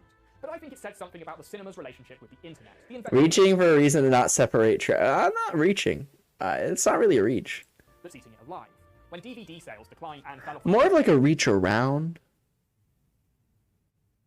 during the 2010s, Hollywood lost a huge revenue. Imagine making an iPhone. You make chips in China. The case, yeah, fair. We were actually I brought up the idea of like one of my friends who is vegetarian. I remember I had a debate a while ago about about being vegetarian, and I basically said I think that it's interesting that you care a lot about the animals when you're using an iPhone and a MacBook that were made from child labor in China. And they looked at me and they said, "Wow, that's a really good point." Especially for mid-budget original features aimed at adults, as Matt Damon explained this year during a viral clip from his Hot Ones interview. That's true, Ona. It's true. It's a good point. You could afford to not make all of your money when it played in the theater because you knew you had the DVD coming behind the release, and 6 months later you'd get a whole nother chunk. It would be like reopening the movie almost. Hollywood's solution to their revenue problem was to stop making films and start making intellectual property, relying on recognizable brands and then sucking them dry like some kind of monster that sucks blood, like a Sauron or something. In a cinematic landscape made mostly of sequels, prequels, and spin-offs, meme culture pokes fun at Hollywood's inauthenticity. It's Morbin Time was an ironic celebration of a film that no one asked. People care more about animals than people. At least with the Sure. Minions, these kids were having a good time at the cinema, a progressively rare occurrence. Now look, I love. Do you remember when the kids were getting banned from movie theaters for wearing the suits to go see the Minions? Isn't that ridiculous? I feel like it's only helping you. I've always seen it as everyone doing something is more important than doing everything. No one is going to completely do everything they possibly can for the environment, but it's not possible within capitalism, but doing something is good. And everyone has their things they do, vegetarian. Well, in a way, it's kind of like the voting argument, right? Of the people that don't vote. It's like, well, what's the point of my vote? My vote doesn't matter, what's one vote gonna do? But if everybody feels that way, then there's a lot of people not voting, and therefore there's a lot of votes not being counted. So the very few are going to have the most influence. So in a way, bunnies, you're right. But at the same time, I think that the issue is that even if all of us voted, right? I mean, I guess I'm using the analogy at this point, but even if all of us did do something for the environment, like the recycling, etc., it's the fact that it wouldn't change over that 20%. Even if you and I were fucking recycling everything, we were separating into the different bins, paper and plastic, etc., etc., even if we were working really hard, we still don't control what happens after we give the recycling and trash people our trash. We can't control the bags of trash or recycling that end up in a landfill anyway and then burned. And then we definitely can't control the businesses that are producing the plastic. And then it's one of those weird things where, do you think that if everybody was recycling, right? Let's say that the main goal is to get the companies to reduce plastic, right? If we want to impact that 80% that we're not, that would mean that we need to get in touch with the companies and change the way that they think. Do you think that if all 20% was happening, that the companies would be more likely to change? I don't know. I don't think that there is a correlation between us recycling. And this is assumption. There's no I don't know. You say yes, I say I don't know. I don't necessarily think that there's a correlation between how much we recycle and how much companies are willing to decrease their plastic production. I don't think so necessarily. the cinema, but I am finding fewer and fewer reasons to go there. The only things I saw and actually enjoyed this year were a sad Irish film, a sad English film. I think that if instead we were to take all of our plastic bottles and instead place them outside of these big plastic producing companies, like literally, like instead of putting them in the trash and bringing them to a landfill, we put them in the trash and then throw them over the fucking barbed wire fence of the factories that produce it, and we just started doing that, then maybe we can. A sad Norwegian film, and nope. But I'm talking about a form of protest, you know. It's not brave for you to carry on doing this. I think, in my view, you're hurting the country, Prime Minister. Just on a very human level, surely you must know that it's in the country's interest for you to leave now, isn't it? I think that the country's going through tough times. By late July, it was finally time to slip a few too many sleepy pills into Big Dog's food bowl. It started a month before when Johnson's Deputy Chief Whip, Chris Pincher, was accused of groping two men in a West London nightclub. He offered his resignation, but Johnson refused to suspend him from the Conservative Party. A spokesman at Downing Street declared that Johnson was unaware of any accusations against Pincher when he was appointed in February. A few days later, that turned out to be bollocks. Did you accept it was a grave error to appoint Chris Pincher to your government? Yes, I think it was a mistake, and I apologise for it. I think in hindsight it was the wrong thing to do. 4 more allegations against Pincher were made, including that he had previously groped 2 Conservative MPs. And apparently, Big Dog had already known all about this, allegedly referring to his Deputy Chief Whip as Pincher by name, Pincher by nature. This revelation was offered by Dominic Cummings, another scandal magnate who probably knew a thing or two about embarrassing last names. Soon the writing was on the wall as dozens of Conservative MPs sent letters of no confidence into the 1922 committee. You're not going to learn any lessons, and you're not going to change. You're not capable of changing. We'll be doing this again, time and time again, if you stay in post, won't you? Come to this committee. I will. Yes, I will. I hope that. Did you know that in New Jersey you could no longer get plastic bags? So like I go to Wawa and I get my food, and they no longer give you a plastic bag. And apparently it's been this way for like at least a year. Things absolutely wild. I mean, I'm kind of happy about it, but at the same time, you know what I found? This is like a whole aside.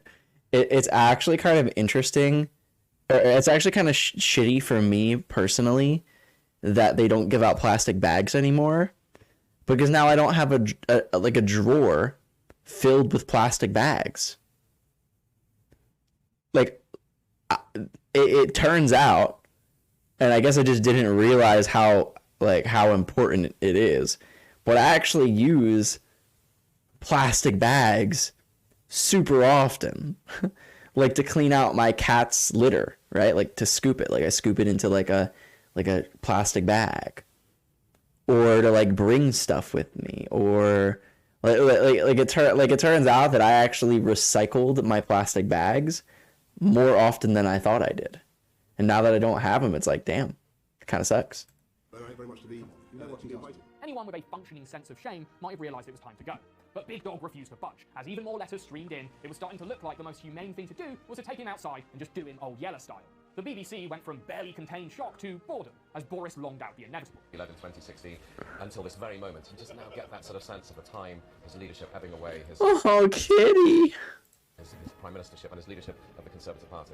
When he finally announced that he was leaving, it was with all the grace and decorum of the last guy to leave a house party at 5 a.m. And to you, I know that there will be many people who are relieved, and perhaps quite a few who will also be disappointed. And I want you to know how sad I am to be giving up the best job in the world. But them's the breaks. Holy shit. That scared the fuck out of me. Titans would be toppled and others would rise in their place. But not in the case of these Chinese tower blocks, as the collapse of China's real estate market got literal. Ruined developers demolished unsold skyscrapers instead of paying for the cost of keeping them up. Wow. I didn't know about this. Over in Iraq, there was yet another politically significant pool party, as agitators stormed the presidential palace to protest state corruption. While age-old internet oddity and most over-documented human ever, Christine Chandler, was arrested for crimes too yucky to talk about. Christian, what's up? But August belongs to another... I don't know about that guy at all. I don't know what crimes they did. Viral attention addict. One who got a great deal more out of his fame. Over the previous 12 months, Andrew Tate had tamed the viral machine. You could say he made the Matrix his bitch. He was all over TikTok's For You page like a slimy rash. His ability to shout, say the inexcusable, and then rationalize it in an amusing way appealed to millions of young men. And so too did his lifestyle. No, I don't, bunnies. A young man might want fast cars, fighting ability, and a fast mouth that he could apply to any situation. And lots of money, which he was mostly getting from his admirers. With Hustler University, Andrew Tate had built an army of rubes who were willing to pay for the opportunity to make him the internet's main character. Unlike traditional MLMs that sell protein powder or whatever, Hustler University mostly sold tater tots, fragments of Tate, podcast clips, YouTube bits, and Instagram rants were churned through the TikTok algorithm by members of his affiliate marketing program. His brand was perfect for the platform because he hooked you in with some outrageous statement and you just had to stick around to see where he took it. It's sort of the same reason that this thing keeps popping up at the moment. Can you figure out why? Because I fucking can't, and that's the idea. It's engagement bait. The TikTok algorithm works by letting what holds people's attention filter to the top. But with Tate, it was more than that. His philosophy appealed to young men, and to ignore that completely is to render yourself stupider. Figures have been pulling this trick for centuries. There's a reason they call them confidence men. What was new was the speed at which this trick worked, as the viral landscape is moving faster than ever before.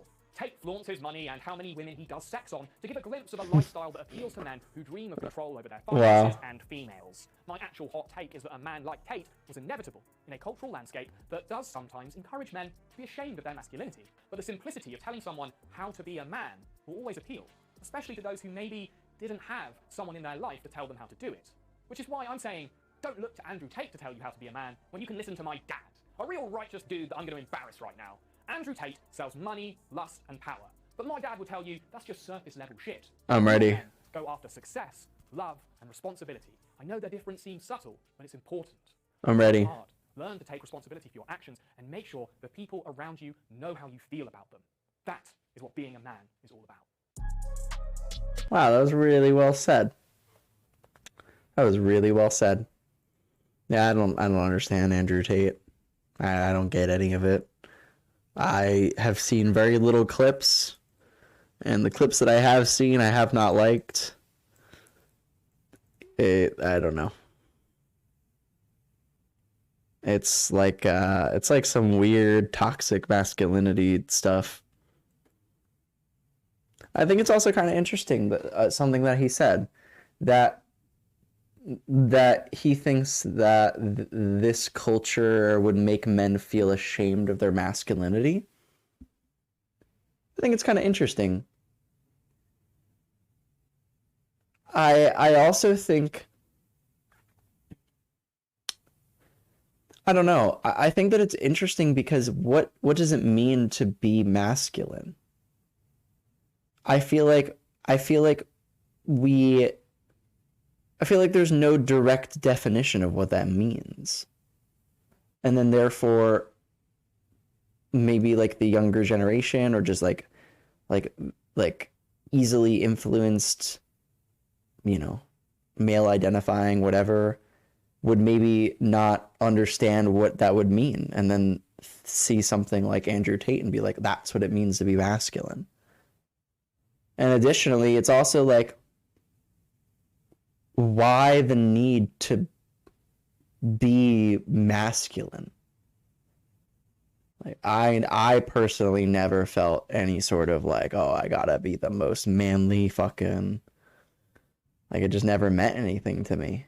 But I guess to a lot of people wanting to figure out who they are, somebody says somebody like Andrew Tate says something that maybe they agree with, and they see all the success that he has, and then they start to believe everything they say, and then, it's kind of interesting.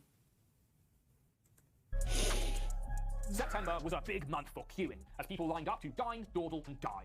On the 21st of September, Vladimir Putin announced that he was running out of real soldiers and would soon start recruiting them from the parts of Russia that were unlikely to organize large-scale opposition. The Russian Federation's partial mobilization recruited thousands of civilians for the war in Ukraine, many of whom were greeted with rusty weapons and ratchet sleeping conditions. While in Moscow, Putin and pals hosted a rally populated by bussed-in public sector workers, whose applause had to be added in post. Бойся! Мы идем! Гойда! Гойда! Немцами! Сатанистами! Бойся! Мы... Anybody know what goida means? That'd be cool. Anybody can define goida. I think we're failing young cis men. There's an epidemic of loneliness in people, especially men desperately want and need community and social gratification. Sure. Yeah, I agree. I mean, that's what goida means? Jeez. I mean, I think that maybe, it means blood. Fun stuff. Why not? Earlier in the month, the court for most burgers I like the one guy. The one guy's like, yeah. day was smashed inside New Jersey's American Dream Mall. 20,000 punters queued patiently for a hot slab of Mr. Beast branded beef. While in Britain, 250,000 people queued for days just to walk past a single box containing a cold slab of royal beef. And they didn't even get to look inside, although at least one guy gave it a go. The Queen died as she lived, in insane, old-timey opulence at great cost to the British taxpayer. Lizzie Windsor remained a conspicuous background character in the upper echelons of power for 60 years. A lifetime reservation at the front row of history meant she got to rub shoulders with everyone, from Obama to Churchill, from Marilyn Monroe to what's her name? Oh yeah, she's the new Prime Minister. With Boris out of the job, he was succeeded by Liz Truss. I, conference, rebelled. A woman so underwhelming that the Queen decided to die just 2 days after meeting her. We are growing wheat more competitively than the Canadian prairies.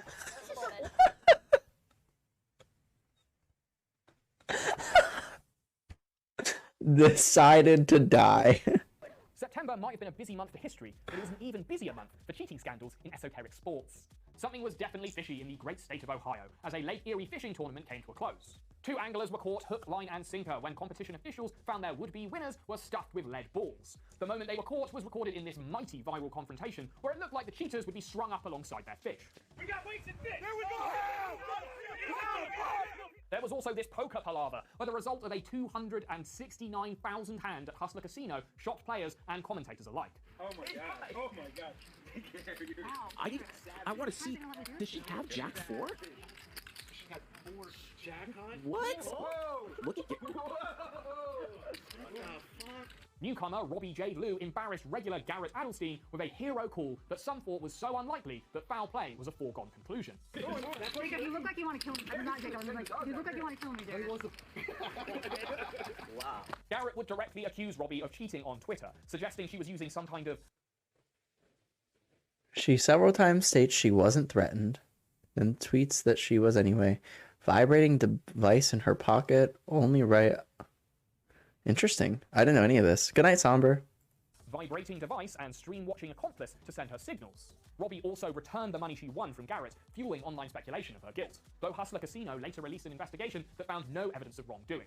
I've tried my best to suss out the scandal myself, but I don't really understand poker, and I kept getting distracted by Robbie's enormous sunglasses. But all this... Why would you give money back that you rightfully won if you didn't cheat?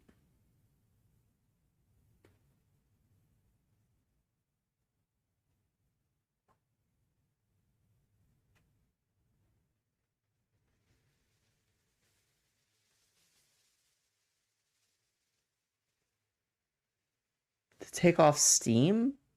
I feel like it only adds more, no? Do you not feel like it adds more to the...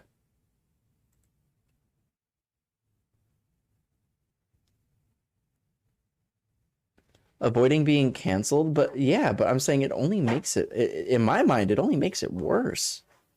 I feel like you're like, why give back money if you weren't in the wrong?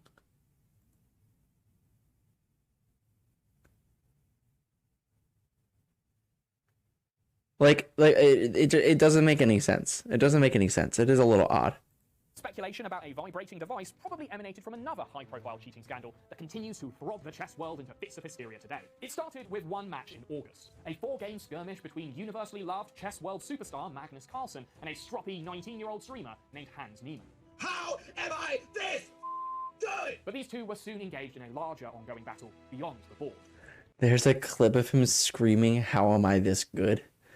God damn. What a feel bad.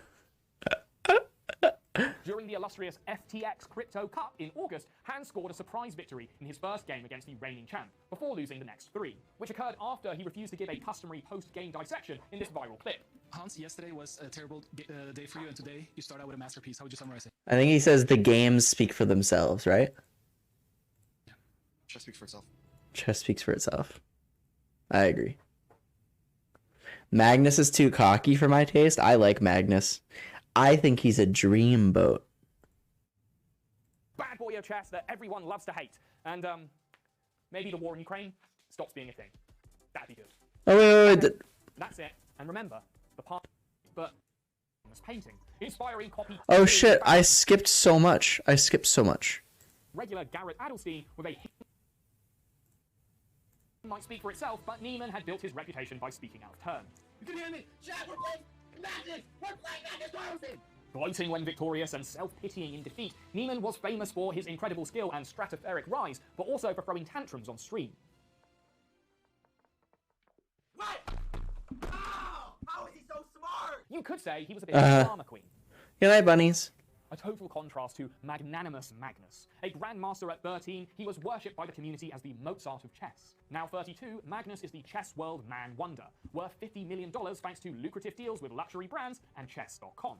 Chess YouTubers fight over every crumb that falls from his lips. His name is synonymous with modern competitive chess. He is their The way he was 2.5 minutes late to his game, he got stuck in traffic. Here's the other thing too. Here's the other thing too. As somebody who's a Magic player, right? So in Magic, we don't have chess clocks. We have a shared clock, right? Like there's 55 minutes in each round, and you and your opponent share a clock. If you arrive late to your match, right? Like the clock has started and you're late, and you haven't told a judge or someone that runs the event that you're going to be late to your match, you receive a game loss. Each match is best 2 out of 3. So you receive a game loss. You then, if you don't make it in 10 minutes, you get a match loss. It's over. You lost best 2 out of 3, all of it. If you show up under 10 minutes, you get a game loss, and then you sit down and you play your second game, and you get to be on the play, which is pretty advantageous, whatever. Then you go into a game 3 if you win that game. I have arrived late to Magic tournaments. I've arrived late. I've gotten game losses. I've even gotten match losses for just like literally not showing up. And it wasn't that big of a deal, like whatever. But I have showed up late to a round and received a game loss. And I was at a massive disadvantage because I had already lost my first game. Sometimes I've won. Sometimes I literally just 2-0 beat my opponent and they never had a chance. And, you know, it didn't even matter that I had arrived late.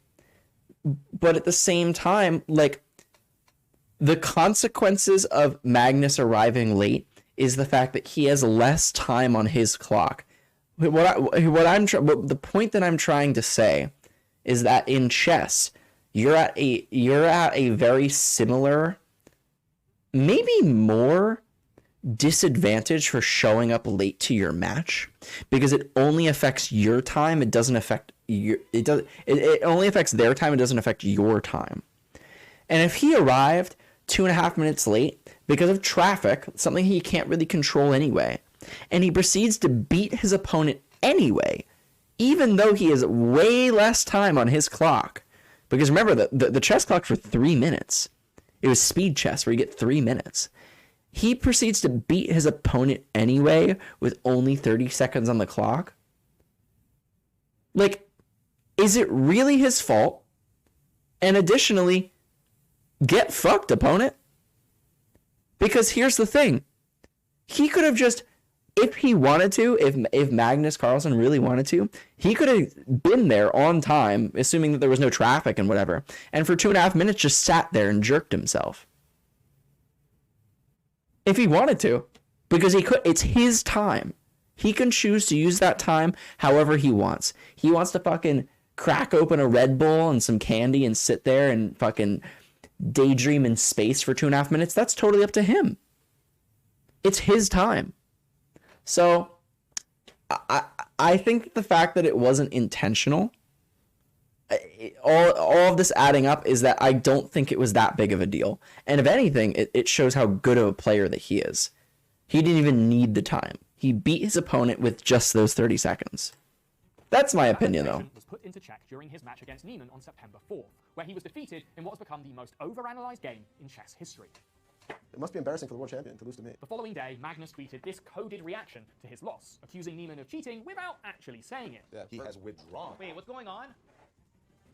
Oh my gosh, we have a tweet? This fueled online speculation about how Neiman could have possibly cheated. I just feel like your opinion might be based on the idea that I think your opinion is biased. I mean, your opinion. I feel like you think it's disrespectful because you're biased against him, like you don't like him. And I guess what I'm trying to say is I'm trying to defend him to say that I don't think it was that disrespectful. I think it was a mistake. Magnus is the best player ever to have lived. And I don't think that he would intentionally arrive late to his match to be disrespectful, you know? Like, I don't think that he would want to be disrespectful towards his opponent. That's more so what I'm saying. Like, it was not malicious. With Elon Musk spreading the most viral accusation that Hans was getting his next move delivered to him from within. Neiman was in an uncomfortable position. He was being psyched out. Whatever his next move was, it would be a difficult one. On September 19th, the two would face off again in an online tournament where Magnus made just one move before resigning and shutting off his webcam. But everything else is still Sorry, Alejandro, I just have to interrupt you because the game started and Magnus has logged off. What has happened? Magnus has resigned. For the world champion, I thought this was pretty unsportsmanlike, but that's not the way the internet saw it. After Magnus's coded and then more direct accusations against the 19-year-old, the powerful pieces in the world of chess converged around Magnus, protecting their king. Well, in a way, I do think partially, if we're going to talk about disrespect, him resigning from those matches against Hans, I would argue that that would be a bit disrespectful. But additionally, if you think that you're playing against someone that is cheating or a cheater, I wouldn't really want to play either. Like, in the Magic community, there are pretty infamous cheaters. Like, I can name off the top of my head a bunch of players that are known for cheating. I always was worried that I would play against one of them. Always worried. I remember like constantly if they were in the same tournament that I was in, I'd be like, fuck, I really hope I don't get paired against them. Because if there's nobody watching, who knows what kind of cheating they're doing. So additionally, it's like, I don't know, maybe him giving up, like, although maybe it is disrespectful, but at the same time, like, I wouldn't want to play against a cheater either. It's not quite right with Hans Neiman. I'm actually very, very worried about the future of chess going forward. This is really, really bad. Hikaru Nakamura, arguably the biggest chess streamer on the planet, amplified these accusations. I don't even need to show variations, you just look at the position. Like, okay, let's say, okay. What? While smaller streamers dissected every piece of footage there was, finding suspicion in his every twitch and swallow. Yeah, he swallowed something. Hans, for his part, put up a pretty shoddy defense. He swallowed something. It's got, she put fucking all the equations. He swallowed and itched his left cheek. You know what that means, right? Admitting to cheating in online games when he was 12. When Chess.com released a 70-page report that detailed how Hans had cheated in hundreds of online games when he was a young teenager, many saw this as a smoking gun. But was it? The same report admitted that there was still no hard evidence that Hans had ever cheated in an over-the-board game, or in any recent competitive online play. But it's been hard for Hans to shake the rumors that he was benefiting from anally inserted artificial intelligence because, well, they were funny, but also because he acted like a total dildo. He was a convenient villain that observers love to hate, whereas Magnus has spent over a decade building a reputation with legions of fans and corporate sponsors to support him. His name means something to the international game, especially to Chess.com, who had made an offer to buy his chess training company a week before his highly public loss. This called into question the motivation behind Chess.com's damning report, and many no longer believe the scandal is so clear-cut. October was a month for shake-ups. Leaders were deposed and installed, the young raged against the old, and the old demolished the ancient. Elon Musk finally arrived at Twitter HQ in a punny prop comedy set piece to take control of the company. Musk promptly fired around 3,700 employees, which led to millions of tweeters to tweet that Twitter was over on Twitter. Just Stop Oil painted the town orange in a series of attention-grabbing protests against fossil fuel production, where two girls tossed some soup at a pane of glass that just so happened to be protecting a famous painting, inspiring copycat glass smudgers and red-faced indignation from climate change skeptics and very sensible people who debated whether this was the right kind of protest we should be doing while doing fuck all themselves. And what's-her-name resigned after just 7 weeks, becoming Britain's shortest-serving Prime Minister and the hardest answer to a pub trivia question in 2056. However, I'd argue that Liz Truss achieved so much in her 44 days in office that she didn't need a 45th. During her prime ministerial speed run, she spoke at the Queen's funeral, went on a school trip to the UN, nuked the value of the pound, stabbed her closest ally in the back, and broke her party's key manifesto promise not to lift a ban on fracking. This led to an aggressive showdown in the Houses of Parliament and anger in her own party, best exemplified when one of her own MPs was quoted on German TV. Verlies, I'm fucking furious and I don't fucking care anymore. The writing was on the wall for the British Prime Minister for the second time this year, except... God damn. I wish our news fucking sources were that cool.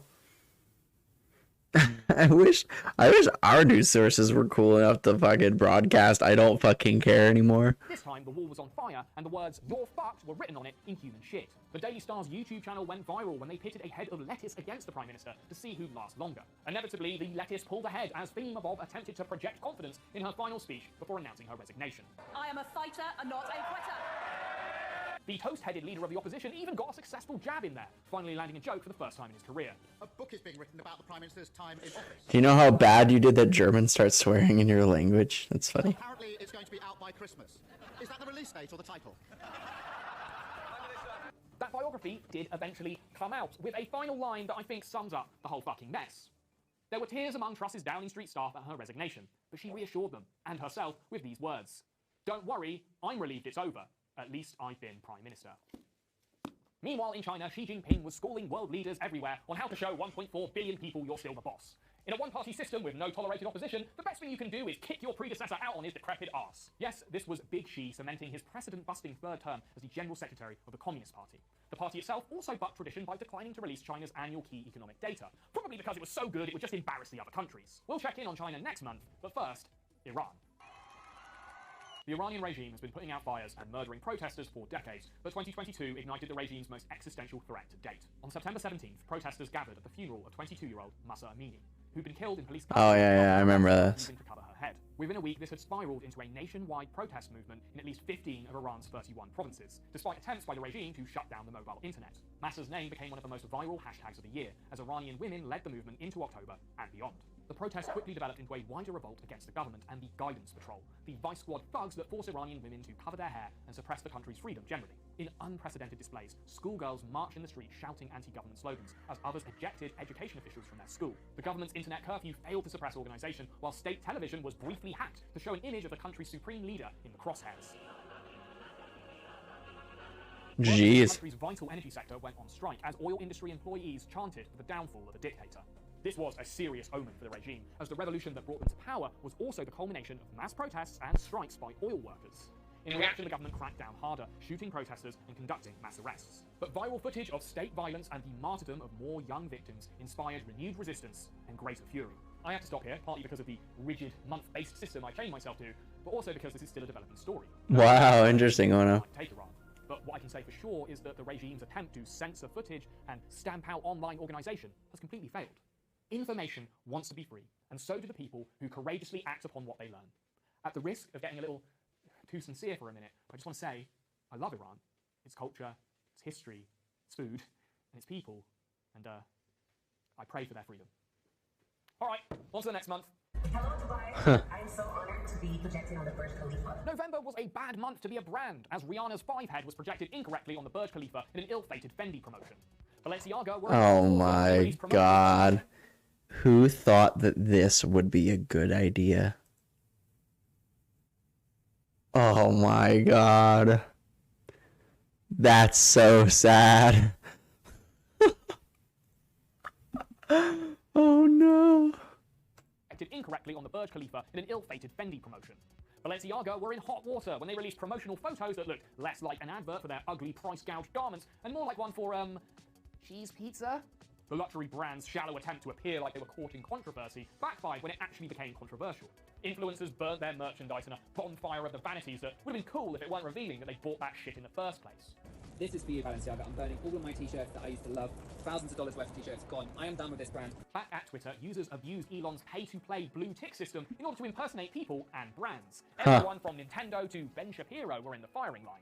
But the most beautiful act of online corporate sabotage came from this user who borrowed the identity of big pharma brand Eli Lilly to announce that insulin would be free for all.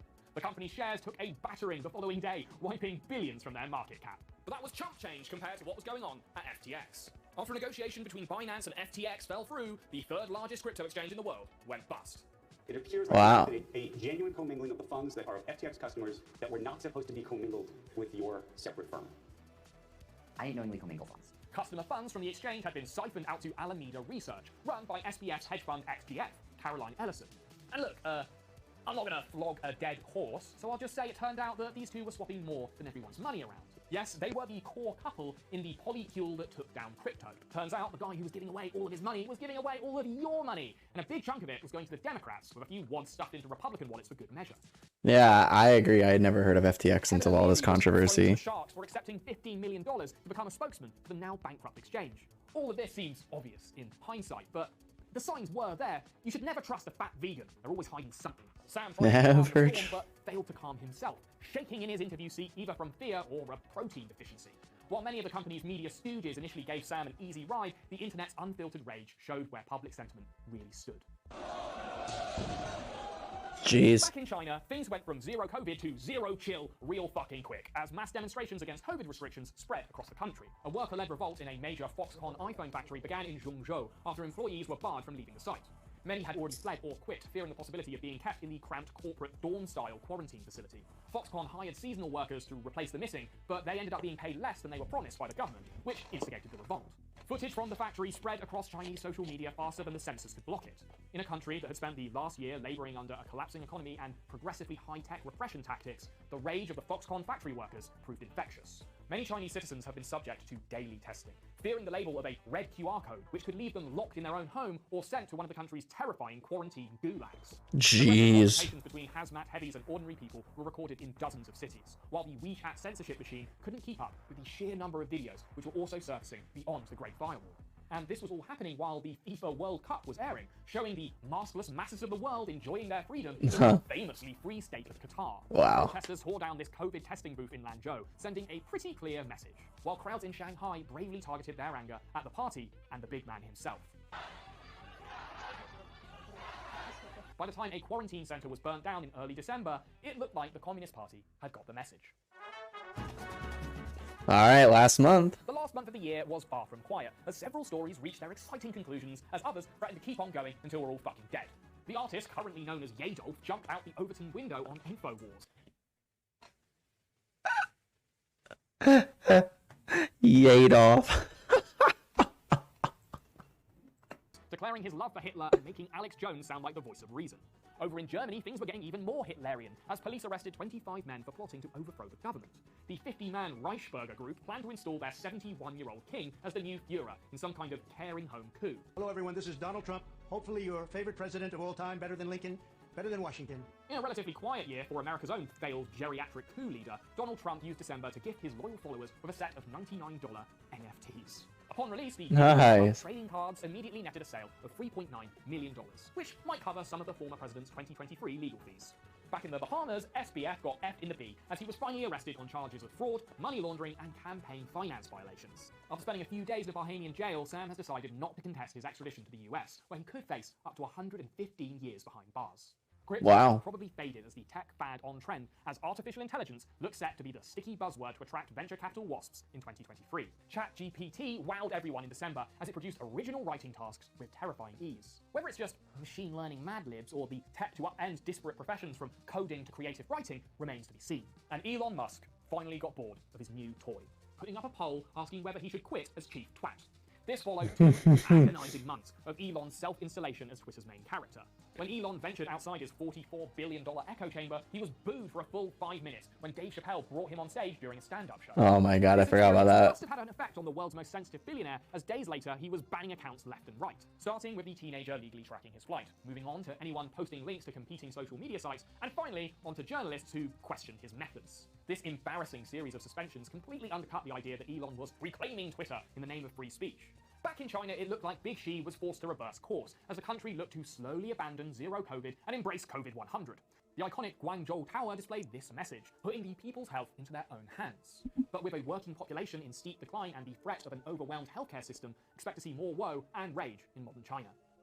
I want to finish this year on a relatively obscure event. On December 10th, 2022, 200 people dressed all in white invaded and disabled the Lafarge cement plant in France. An act of mass, organised eco-vandalism that saw figures sabotage incinerators and cut cables. The cement plant is one of the biggest atmospheric polluters and producers of CO2 in the country. I saw this and, well, it just gave me a funny feeling that we'll be seeing more of this kind of thing in the next year. 2022 was the year of the crowd. After a great isolation, humankind has embraced the power of collective action and comfort in numbers. Man is the social animal. It's what got us into this mess in the first place, and things are only going to get messier. This year, I think, has laid the foundation for the next 10. It's going to be a bumpy ride, and statistically speaking, not all of you will survive. I can guarantee you it's going to be interesting. Now for the part of the video where I make some baseless predictions about 2023, and we'll meet right back here this time next year, and we'll see how many I got right. Okay, price of oil keeps going down, fucking with Russia's revenue stream. Elon stays on for a bit and then appoints a successor, just like he was always going to do, but pay attention to Tesla's next earning report, that's going to be a doozy. The tech behind ChatGPT, yeah, going to make super sophisticated cyber sex bots and simultaneously completely disrupt the education system. Heel turn from Hans Niemann, he becomes a bad boy of chess that everyone loves to hate. And maybe the war in Ukraine stops being a thing. That'd be good. Okay, that's it. And remember, the past is a memory, the future is forever, and don't let the bastards grind you down. I will see you in 2023. That was a good video.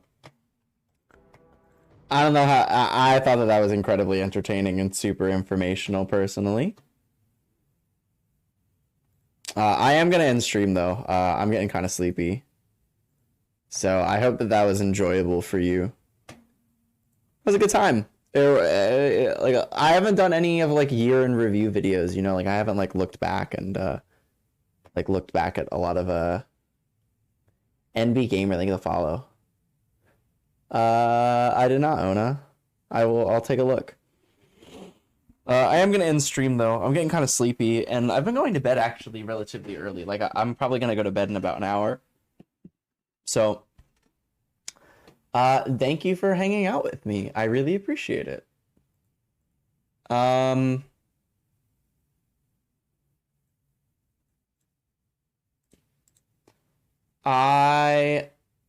don't want it online? Okay, I'll take a look. I would say 4 hours. I mean, like literally, it's 4 hours.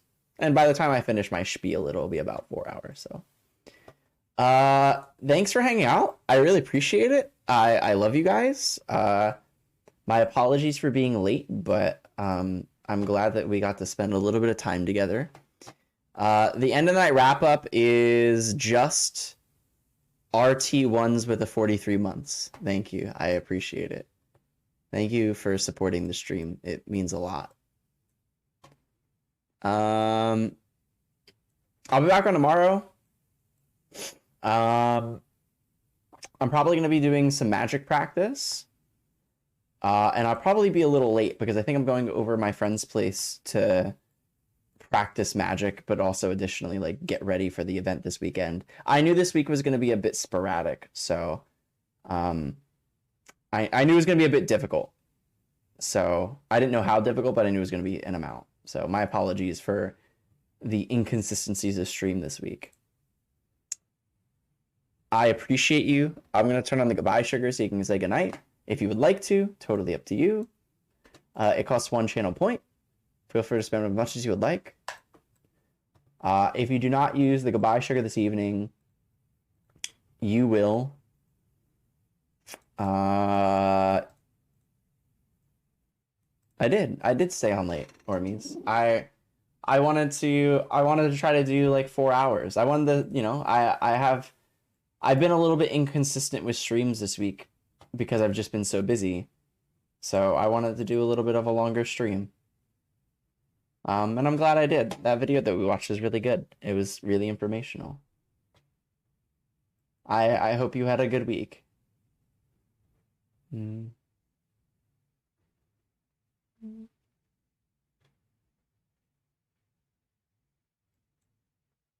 Thank you, Armies. I appreciate it. Thank you. And that means a lot. I really appreciate it. I think my friend is pretty good. They texted me and said they were feeling better, so that's always really good. I'm glad to hear. Yeah, thank you for I appreciate the kind words. It means a lot. I'll see you guys tomorrow.